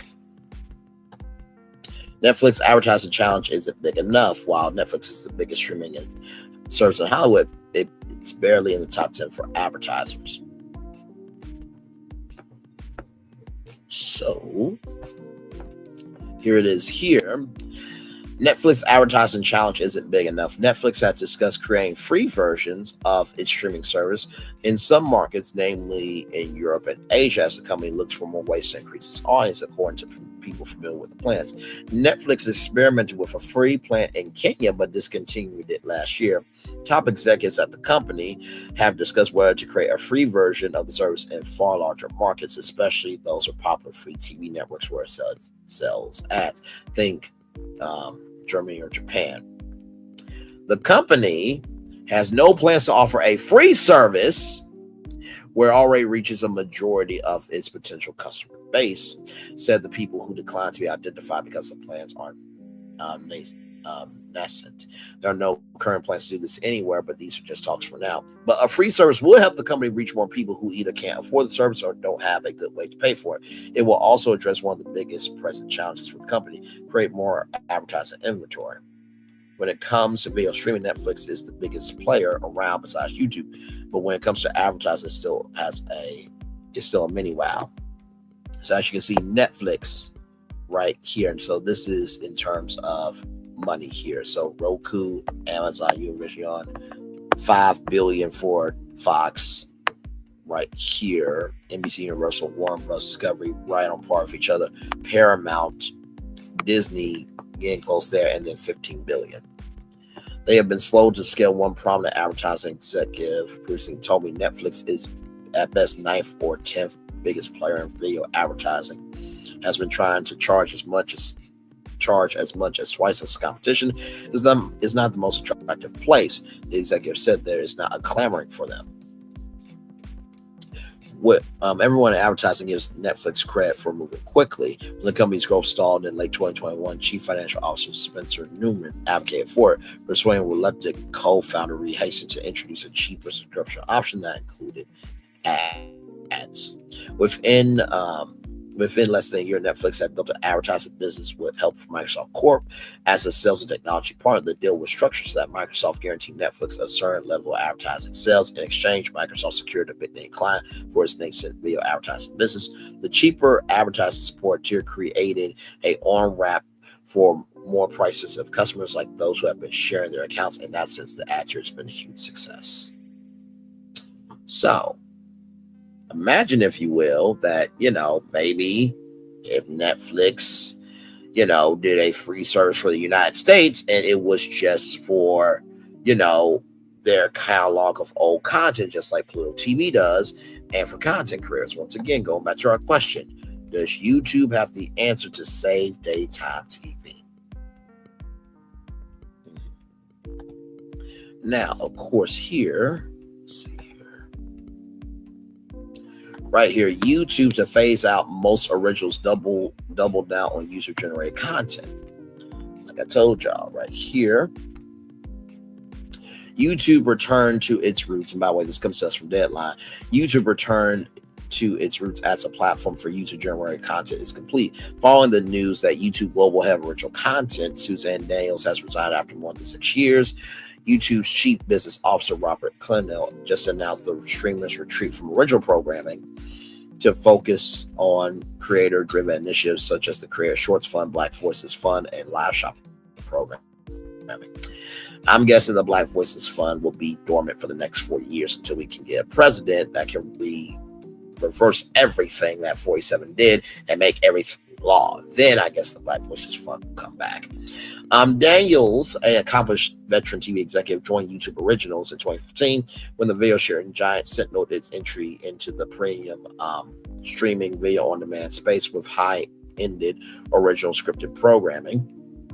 Launched in 2016, YouTube's premium tier introduced such series as Cobra Kai, which is now on Netflix, and Step Up before the Google-owned streamer in 2018 pivoted away from scripted and streaming video on demand to focus on unscripted content under its advertising video on demand model, with Daniel shepherding the transition. Suzanne and her team created an international slate of award-winning programs, collectively amassing billions of views, shining light on incredible creators, important social topics, and introducing YouTube to new audiences. In short, YouTube Originals played an integral role in growing the YouTuber creator economy, Clennell said in a letter to creators posted on Twitter this morning. Today, there are over 2 million creators in the YouTube Partner Program, and our creator community has never been more successful. We have paid more than $30 billion to creators, artists, and media companies over the last 3 years. Clennell pointed to that growth that Daniels exit when announcing the shift back to mostly user-generated content, with just 2 areas of YouTube Originals continuing. Together, these factors contributed our decision to reducing our YouTube Original slate. He said, going forward, we will only be funding programs that are part of our Black Voices and YouTube Kids funds. We will honor our commitment for already contracted shows in progress, and creators involved with those shows should expect to hear from us directly in the coming days from this time period. Here is Clinette's tweet and his full letter. Dear creators, in 2016, we create YouTube Originals, a division within YouTube dedicated to great new programming with our creators headed by industry veteran Suzanne Daniels. As Global Health Originals, Suzanne and her team create an international slate of award-winning programs collectively amassing billions of views, shining a light on incredible creators, important social topics, and introducing YouTube to new audiences. In short, YouTube Originals played an integral role in growing the YouTube creator economy. Today, there are over 2 million creators in the YouTube Partner Program, and our creator economy has never been more successful. We paid more than $30 billion to creators, artists, and media companies over the last 3 years. However, with rapid growth comes new opportunities, and now investments can make a greater impact on even more creators when applied toward other initiatives like the Creator Shorts Fund, Black Voices Fund, and Live Shopping Program, just to name a few. Separately, Suzanne has decided to leave YouTube, and her last day will be March 1st. I want to thank her for her vision, creativity, and leadership. Together, these factors contribute to our decision to reduce our YouTube original slate. Going forward, we will only be funding programs that are part of our Black Voices and YouTube Kids funds. We will honor our commitment for already contracted shows in progress, and creators who are involved with those shows should expect to hear from us directly in the coming days. Finally, I want to thank you, the creators, for partnering with us to create innovative and inspirational stories, and look forward to growing your business on YouTube and beyond. Robert. So it's interesting. Hey, welcome back. Hey, King Colton, good to see you. Now, here's the thing, right? So they decided to close down YouTube Originals, right? They decided to close down YouTube Originals. Let's go back to the Variety article, right? And this came from the CEO of YouTube, right? So you shut down YouTube Originals, but now YouTube viewing on TV surpasses mobile desktop in the United States. Going back to our question, does YouTube have the answer to save daytime TV? Let's go back to this article here. Long-form content takes 73% of YouTube US viewing time. Going back to our question, does YouTube have the answer to save daytime TV? You see how I am dog walking this. Disney executives consider adding user-generated content to Disney+. Going back to our question, does YouTube have the answer to save daytime TV? Netflix, right? Netflix was thinking about, making a free versions of its streaming services in some markets, namely Europe and Asia, as the company looks for more ways to increase its audience according to people familiar with its plans. Going back to, does YouTube have the answer to save daytime TV? Also, two, going to the article right here.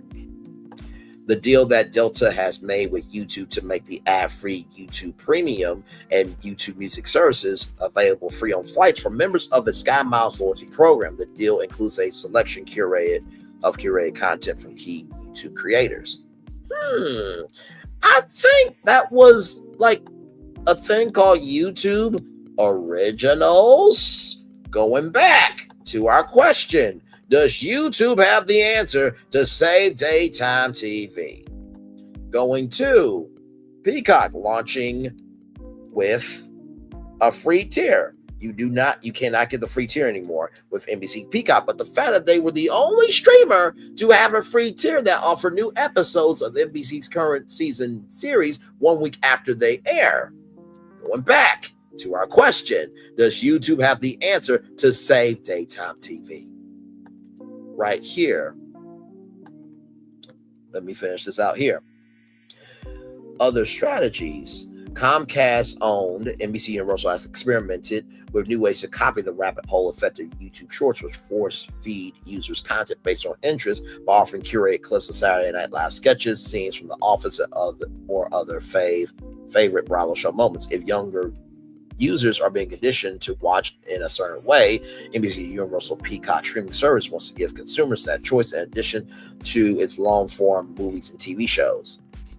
but simply curating feeds with a content vertical now feels like a YouTube 1.0 strategy, given how TikTok, YouTube Shorts, Instagram Reels have redefined short-form viewing, according to Nathanson. I don't think at this point there's a strategy in place among any of the traditional media players, legacy media, to create content for the YouTube generation that's more than just a branded strategy that they're doing now. Said Nathanson, the future strategy is to use artificial intelligence to deliver personalization for each of us. Today, none of the traditional media players has that. That is YouTube 2.0.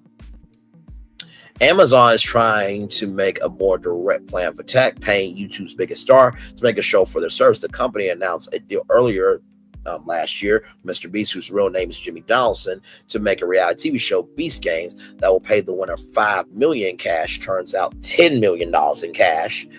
There is a winner. They did win $10 million, the biggest prize in entertainment, the largest cash prize in entertainment history.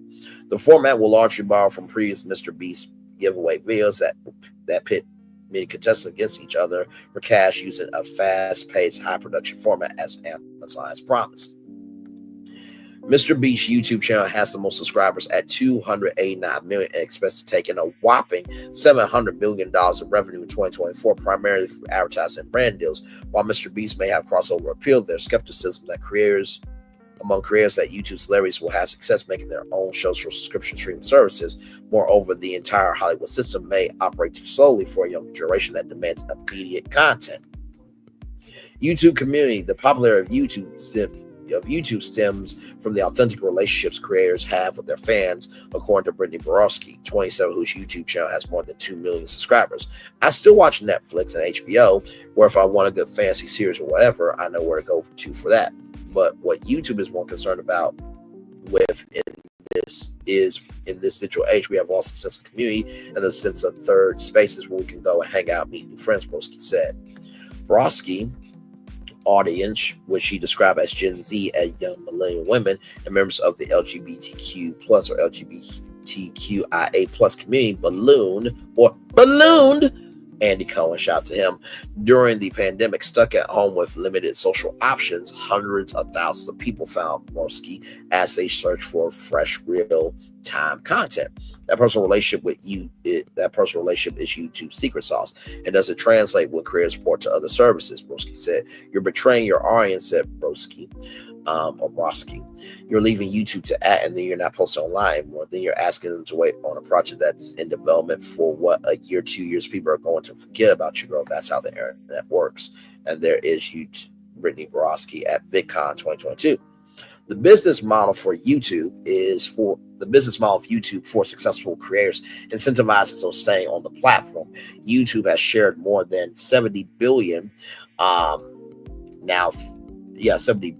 with its creators over the last 3 years through its partner program, which shares advertising revenue with more than 3 million channels on the platform. Why would I create a show and sell it to a network where I could just go on YouTube? Broski said, you're self-funding, but the money you're making from AdSense is going to go back into your content to make more money. Why do you have to contact that third party? YouTube also benefits from a low barrier to entry to create content, from instant feedback through comments from fans that often help shape future content immediately. That model can be replicated in a scripted form where full seasons of TV shows are pre-made and rolled out on specific schedules. In the traditional industry, it's about providing to other people that the content deserves to be made, deserves to be seen, deserves a marketing campaign, deserves dollars behind it. Say YouTube star and former professional cyclist Mark Correa, 31, whose channel has more than 4.5 million subscribers. With YouTube, if you have the drive, the ability, and in many cases your phone, you can skip those steps and put out into a democratic platform where the audience ultimately decides what rises to the top. Aging out. Warner Bros. Discovery executives are perhaps the least concerned of all the legacy media companies about YouTube's rising dominance, which skews younger. 93% of teenagers say that they've used YouTube, far outpacing TikTok at 63%, Snapchat 60%, and Instagram at 59%, according to a 2023 Pew Research study. A 2023 survey from marketing firm Emolby found 61% of Gen Z respondents, or those ages 18 to 24, at the time of the survey named user-generated content as their favorite form of media. Warner Bros. Discovery Max streaming services moved away from programming geared towards kids and teenagers, bearing the occasional accidental hit such as Euphoria. The company's focus on prestige dramas and adult movies is as far away from YouTube's typical fare as an entertainment company can offer. Baked into the question of whether YouTube is friend or foe to the media industry is a sacred query. Will younger consumers simply grow out of YouTube's bread and butter, the creator-led, non-narrative style storytelling? My suspicion is that there will be a bit of aging out, said Mayer. I think longer form storytelling is hard to replace with super short form storytelling. There may be room for both subscription streamers and YouTube to survive and flourish, each operating in a lane that doesn't impede the others too much. Still, YouTube is experimenting with episodic and scripted series to appeal to audiences, a direct threat to traditional Hollywood. Cobra Kai, a spinoff of The Karate Kid, began on YouTube's ad-free subscription service, YouTube Premium, picked up a fan base, and then moved over to Netflix. There's some amount of conditioning that happens when you become familiar with a certain format that resonates with you. But what we're seeing is it's not so black and white between a certain type of audience, one certain type of content, said Nikki Riddy, YouTube's vice president of product management. There's also the future threat of artificial intelligence on YouTube. While Hollywood's use of AI is contractually restricted, it was a sticking point of recent strike negotiations. There are no current rules for user-generated content. Theoretically, this gives YouTube creators a huge leg up in experimenting with technology that could rival production values of professional studios, putting even more pressure on traditional media. So, back to our question. Does YouTube have the answer to save daytime TV? Now, in case you did not know, Rockstar Games reportedly opened up GTA Online to user-generated content and mods.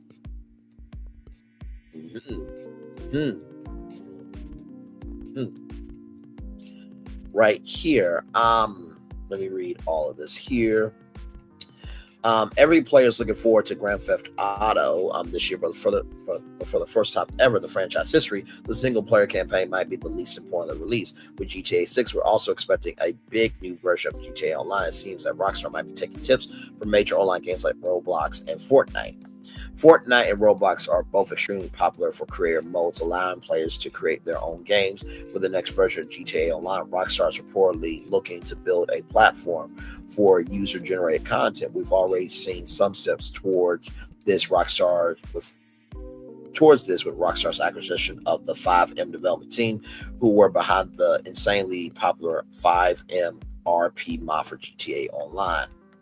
Rockstar isn't stopping there, though. According to DigiDay, Rockstar has been hiring some of the most popular creators on platforms like Roblox and Fortnite to prepare new modes for the next version of GTA Online. At this point in time, it's unclear how creators will be able to monetize these creations in GTA Online. We already know that some streamers are going to try to put together a blockchain, a crypto-backed GTA Online RP server when GTA 6 drops, but Rockstar has previously banned attempts to link cryptocurrencies with GTA Online. Chances are Rockstar's official implementation won't involve any crypto or Web3 shenanigans. So, if you remember this morning, the black brother that we talked about that was talking about e-gaming goes back to e-gaming is huge. People watch e-gaming in the daytime. They watch it at night. Going back to our question, does YouTube have the answer to save daytime TV? Right here, the State of Influencer report from MT Martech Q. Market growth. Influencer marketing is projected to grow 12.12%, reaching $22 billion by the end of 2025. Creator economy expansion. The global creator economy is forecasted to soar from $191 billion in 2025 to $528.39 billion by 2030, with a CAGR of 22.5%. user-generated content boom. The number of user-generated content creators surged 93% year over year, underscoring the rising demand of authentic, relatable content. Platform shifts. TikTok and Instagram dominate influencer campaigns, accounting for 83% of brand collaborations in 2024, and gender pay disparities. Male influencers earn 40% more per collaboration than female counterparts, despite women holding 30% of the influencer market. And micro influencers as well. So we talked about micro influencers, that companies are going to micro influencers because they have, as you can see here, micro influencer is a person with 10,000 to 100,000 followers. So companies are going to micro influencers because they have a more dedicated fan base. They have the time to create that curated content, but also to nano influencers like myself, they could be gaining some traction as well. Because the smaller you are, the more open you are for the right opportunity. But also, too, that's where companies can trip you up. So going back to our question, does YouTube have the answer to save daytime TV?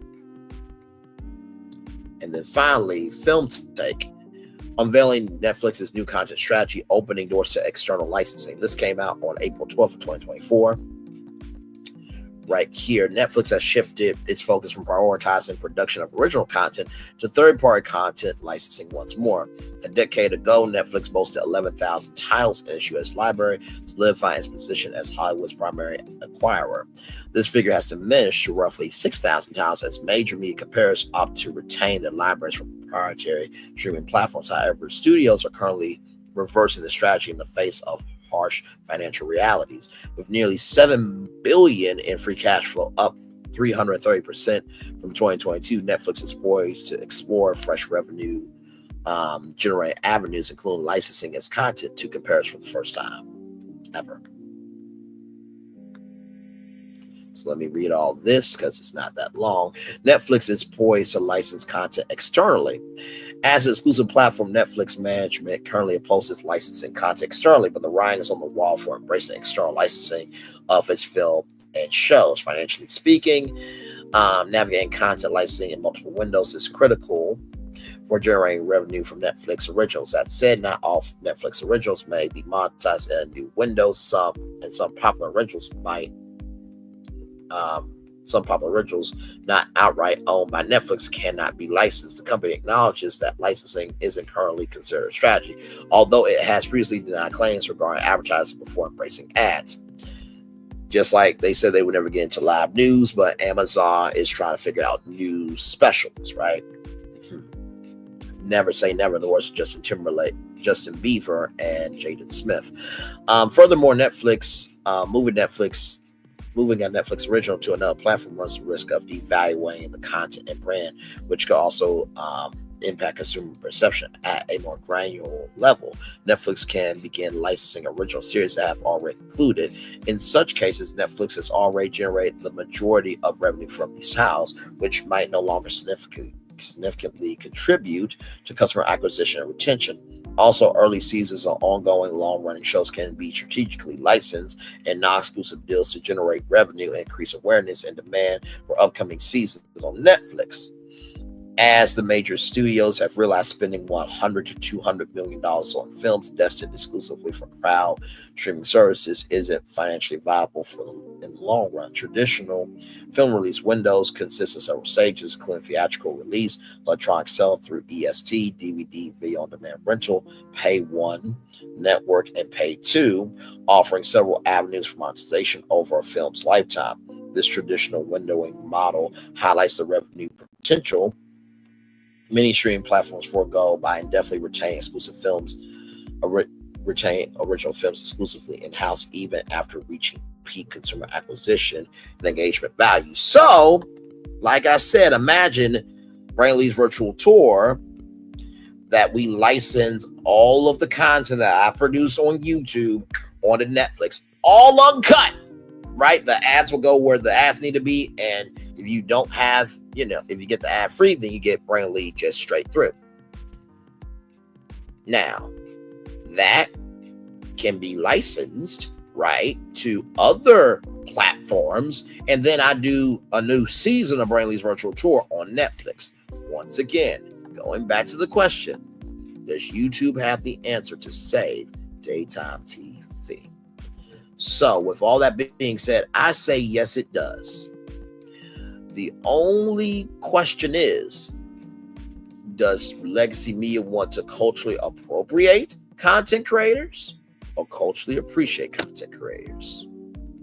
With that being said, let me bring up our good friend Olmec here. Thank you for the 13 likes. I appreciate each and every one of you.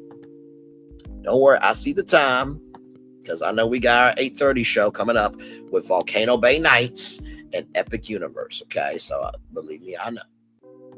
So I'm gonna bring up my friend Olmec, and I think Olmec will explain everything between YouTube and legacy media. Olmec, take it away, my friend. You could start by running to the room of the 3 gargoyles. Push in the right tongue, and a door might lead you down a staircase into the wall climb. Here, you must choose your next path. You could race up to the observatory, spin the sundial, and pass into the room of the golden idols. Once there, push down on their bases to release the doors. That may take you below, or lead you into the shrine of the silver monkey. Assemble the statue there, and you may be headed for the torch room.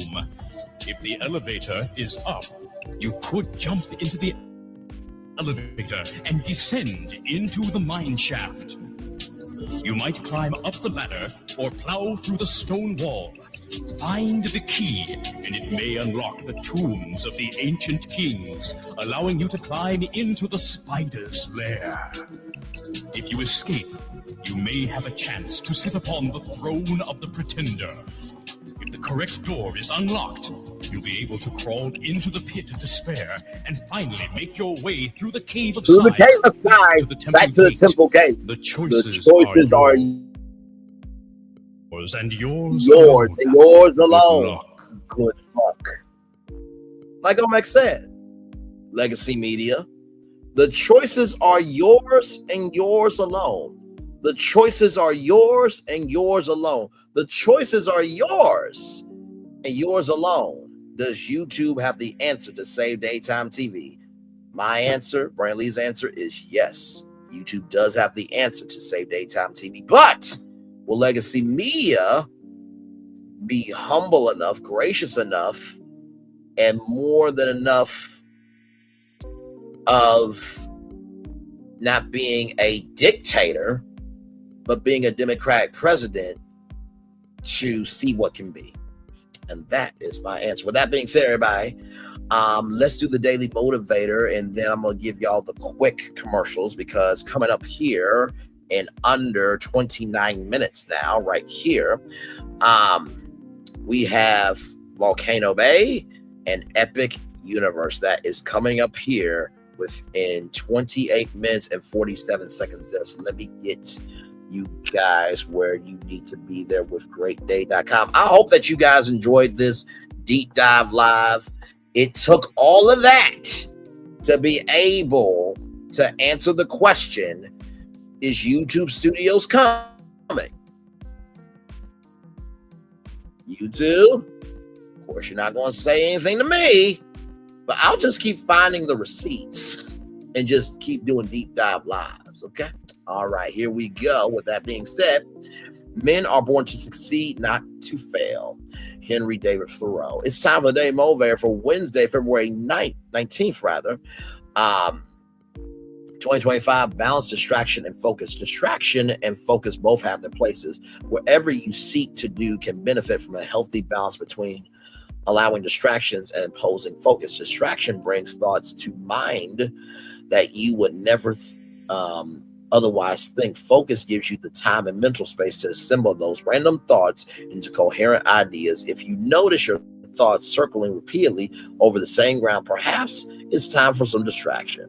When thoughts dance away in one desperate, disconnected direction after another, escape the distractions and seek focus. Your mind thrives on stimulation and also thrives on quick nurturing it. Offer it plenty of both in balanced measure. Provide your spirit with a thrill of excitement and discovery, as well as satisfaction, a deep capitulation. Quench your curiosity with distraction and appease your purpose with focus. A well-honed sense of balance is key to so much of life's richness. Learn to mediate between distraction and focus and reap the benefits of both. Ralph Morrison. Balance distraction and focus. I think that distraction can help your focus. What? I know. Now, like this deep dive live that we did tonight, our focus was on one question. Does YouTube have the answer to save daytime TV? That was our focus. Our distraction was all of the intel to go back to our focus. So the first thing I would say, if it is purposeful distraction to help you gain an understanding, then be distracted. Okay, that's the first thing I will tell you. The second thing that I will tell you about balance, distraction, and focus. Your mind thrives on stimulation, but also thrives on quiet nurturing. You can never thrive in stimulation if you don't rest and learn. That's the second thing I'll tell you. And finally, the third thing I will tell you is learn to mediate between distraction and focus and reap the benefits of both. There are benefits of both, but there's also detriment to both. If you are too distracted, you will never be able to focus on anything. If you're too focused in your purpose, you will never be able to breathe, to be free. And with that being said, it's time for the best outro on YouTube. Like I said, if you want a sneak peek of what the live is going to be for Chuck E. Cheese and for Toys R Us, this was a very good indication. Yes, indeed. This was a very, very, very, very, very good indication of what will happen tomorrow night at 6 p.m. for this show right here, the Toys R Us, Chuck E. Cheese, Chuck's Arcade, Concept Conversation Town Hall, Braylon's Virtual Tour Live. That'll be happening in 21 hours at 6 p.m. With that being said, it's time for the best outro on YouTube. Know what you do and do what you know. Never say you want more special, because you are always one of us. And trust, you may not be where you want to be, but by the end of it, you'll be where you need to be. Do what you were chosen to do. Why is one thing to call yourself? It's another thing to be chosen. One love, much love, all love.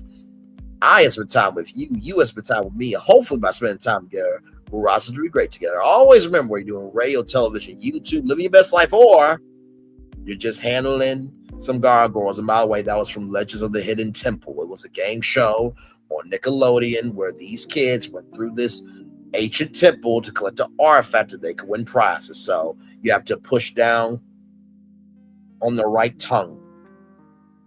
You push down and opened up a door. So that's what the gargoyles were. Okay, so that route was just a metaphor of there's many options, but the choices are yours and yours alone. Y'all know I know how to use a media reference, don't I? Yes, indeed.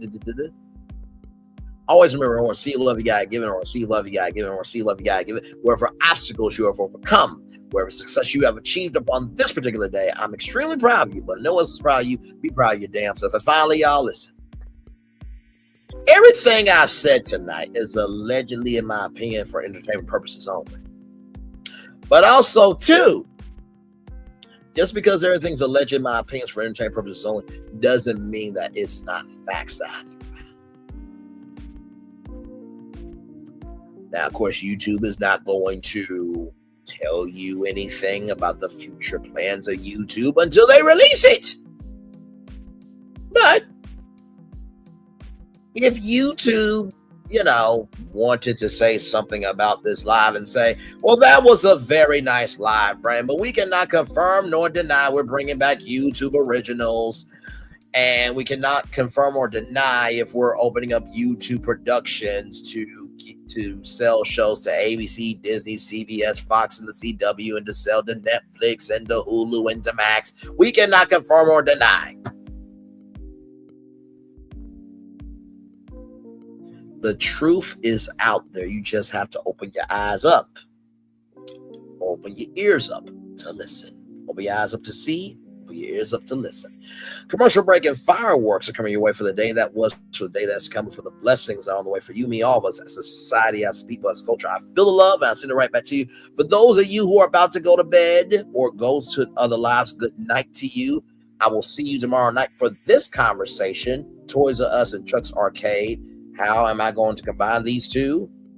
Like Nikki News said today, I'm very consistent when I do a deep dive live. If you want an indication of how that live is going to be, this live is a good indication. But for the rest of you, though, I will see you right here for this conversation in 21 minutes and 40 seconds. One love, much love, all love. I feel the love, and I'll send it right back to you. Good night, everybody. Love you all. Bye.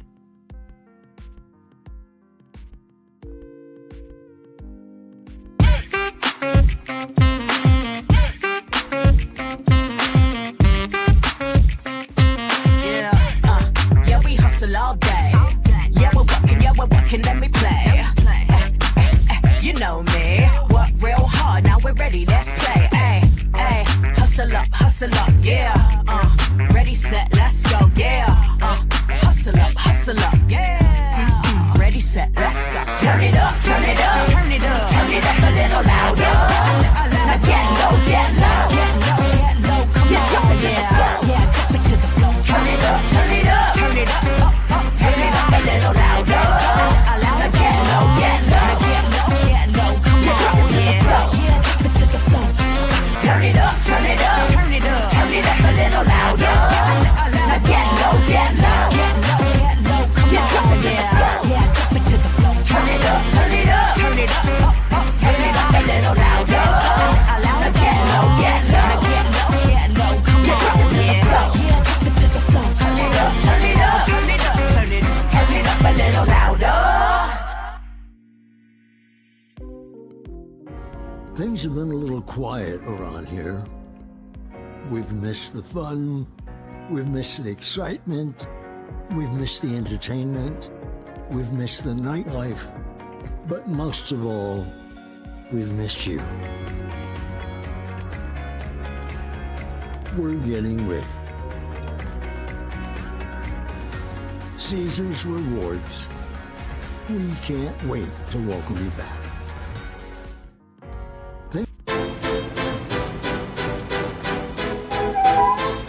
This is for all you multi-talented, multitasking, multi-everything people out there. Take it away. Find your glory, write your story, fearless feet will carry you. Time you own it, take your moment, be a fire burning through. Hustling from night until morning, grinding it out, it won't be long. Feel your power, it's your hour, you inspire, you are strong. Enjoy your Zoa. No applause? You're all fired. Now that you've reached the stage in your life where quality television is important, Nubian TV is a black network that speaks to your lifestyle. Nubian TV is the world's first digital network devoted to the upscale and political lifestyles of black people. Nubian TV's programming includes politics, travel, fashion, food, automotive, arts and culture, civil rights, music, and more. Watch now on Amazon Fire TV, Roku, or watch globally at nubiantv.net. Nubian TV. Now that you've reached the stage in your life where quality television is important, Nubian TV is a black network that speaks to your lifestyle. Nubian TV is the world's first digital network devoted to the upscale and political lifestyles of black people. Nubian TV's programming includes politics, travel, fashion, food, automotive, arts and culture, civil rights, music, and more. Watch now on Amazon Fire TV, Roku, or watch globally at nubiantv.net. Nubian TV, it's what you want to watch.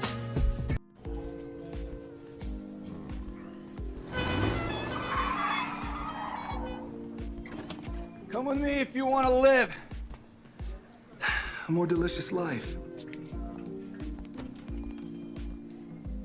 Oh, maybe we should get in the van. In this world, we don't get to control much. The past, nail pattern baldness. Leggies. Got one right now. the urge to pop that bubble wrap. But there is one thing we do get to choose every single day: what we eat.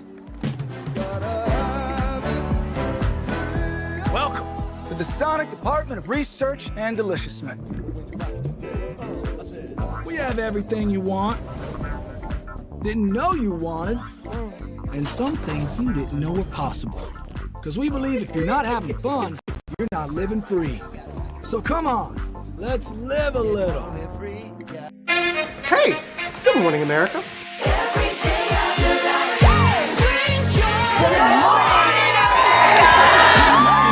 Good morning, America. Good morning, America. Good morning, America. Money! Are you ready? They are ready. Covering the biggest events in the country right now. There's a lot going on here this morning. It's always a good time. That's what the show's about. That's good. Really good. Very good. Coming in hot, Jimmy, coming in hot. It's far from elementary. Good morning, America. I'm not going to try to strut like Michael or anything. I have known George a long, long time. Have you ever gotten him to dance? Look at that face. You don't just see it, you feel it. I'm in. I'm in. I'm in too. I'll be there. I am here and so happy. I'm in. I'm in too. I'm in. That tells you something when Snoop Dogg's in. Michael, George, where? Ginger. I thought I should tell you they've been talking about you. Yeah, they've been talking about you. They've been talking about the fact that they've done everything they could to stop you and everything they could to block you, but you still win. They've been talking about the fact that they have undermined your success and they have tried to sabotage your seasons, but you keep winning. They've been talking about the fact that even though they don't like each other, they get together to try to kill you, but you keep winning. They've been talking about the fact that you were voted least likely to succeed, but like cream, you keep rising to the top. They've been talking about how they tried to burn your world down, but like the phoenix, you rose from the ashes. They've been talking about you. And you know what they say? Oh, she's just lucky. He's just lucky. But no, you ain't lucky. You're anointed. You got something on you. You got favor on you. You got power on you. You were born to win. Now they can call it luck, but it's grace. They can call it luck, but it's favor.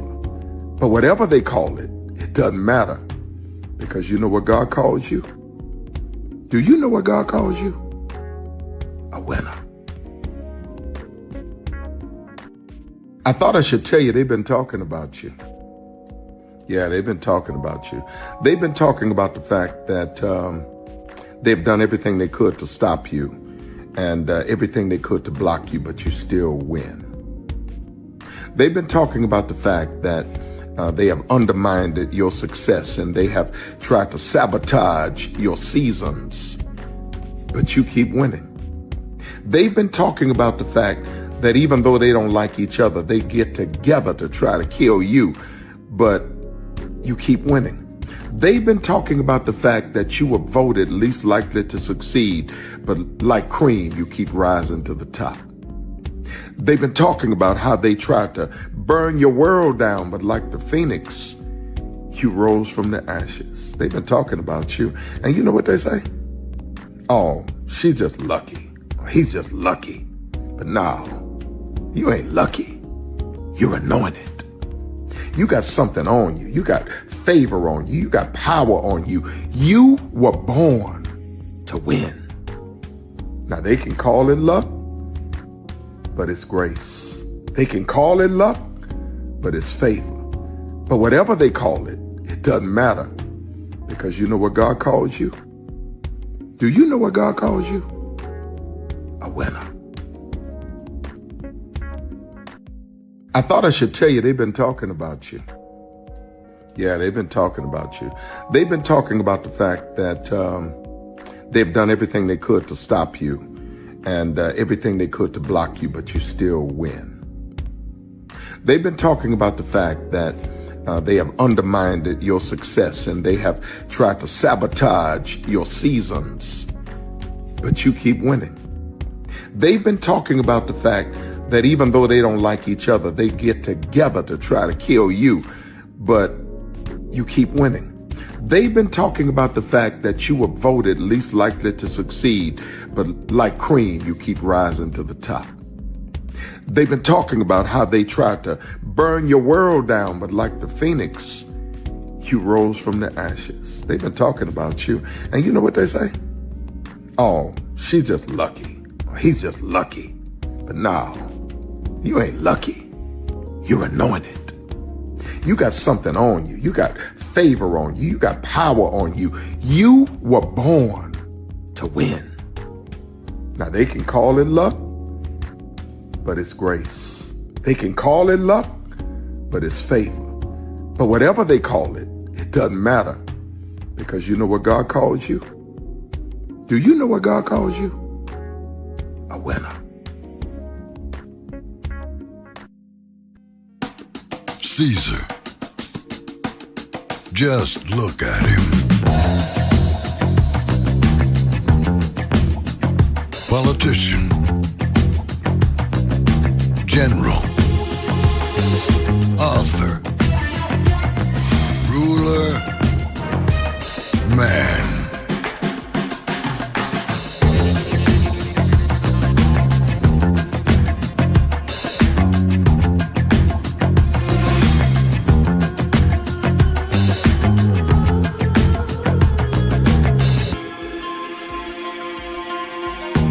Legend has it, he's not only stared into the belly of the beast, he's had it for dinner.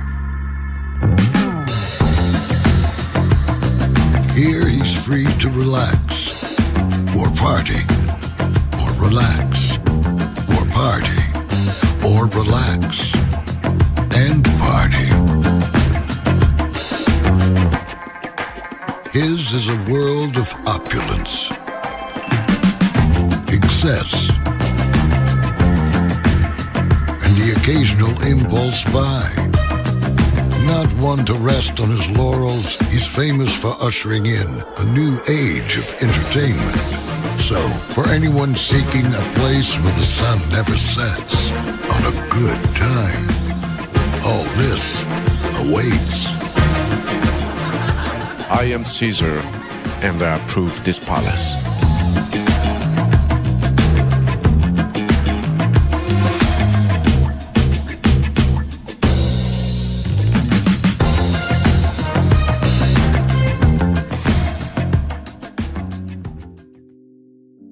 Sorry, folks, there's a breaking development. There's something down on the field. I see that too. What is that? Looks like a koala or a dog or a... They're all out there right now. They're trying to catch it. They're having a real hard time. They've got trash cans. This guy's got no chance. I think they got it. Nope. Now he's gone and driving a cart. Uh-oh, watch out for the goal. Oh. Oh, that thing is indestructible.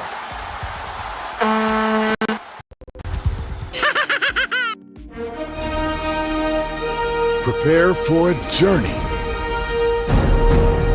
beyond imagination, beyond belief, beyond anything you've experienced before. Universal Epic Universe, a new theme park where you'll step through extraordinary portals to 5 immersive worlds. Prepare for a cosmic voyage of discovery, an isle of fire-breathing excitement, a shadowy world of monsters and mystery, new wonders in the wizarding world, and a new way to play. Plus the splendor of a magnificent resort hotel overlooking the park. It's all new excitement at Universal Orlando Resort. A week's worth of vacation thrills, with 4 amazing theme parks, a variety of spectacular themed hotels, and incredible dining and entertainment. It's all at Universal Orlando Resort, where you'll find new adventures every day. Explore the astonishing worlds of Universal Epic Universe at Universal Orlando Resort.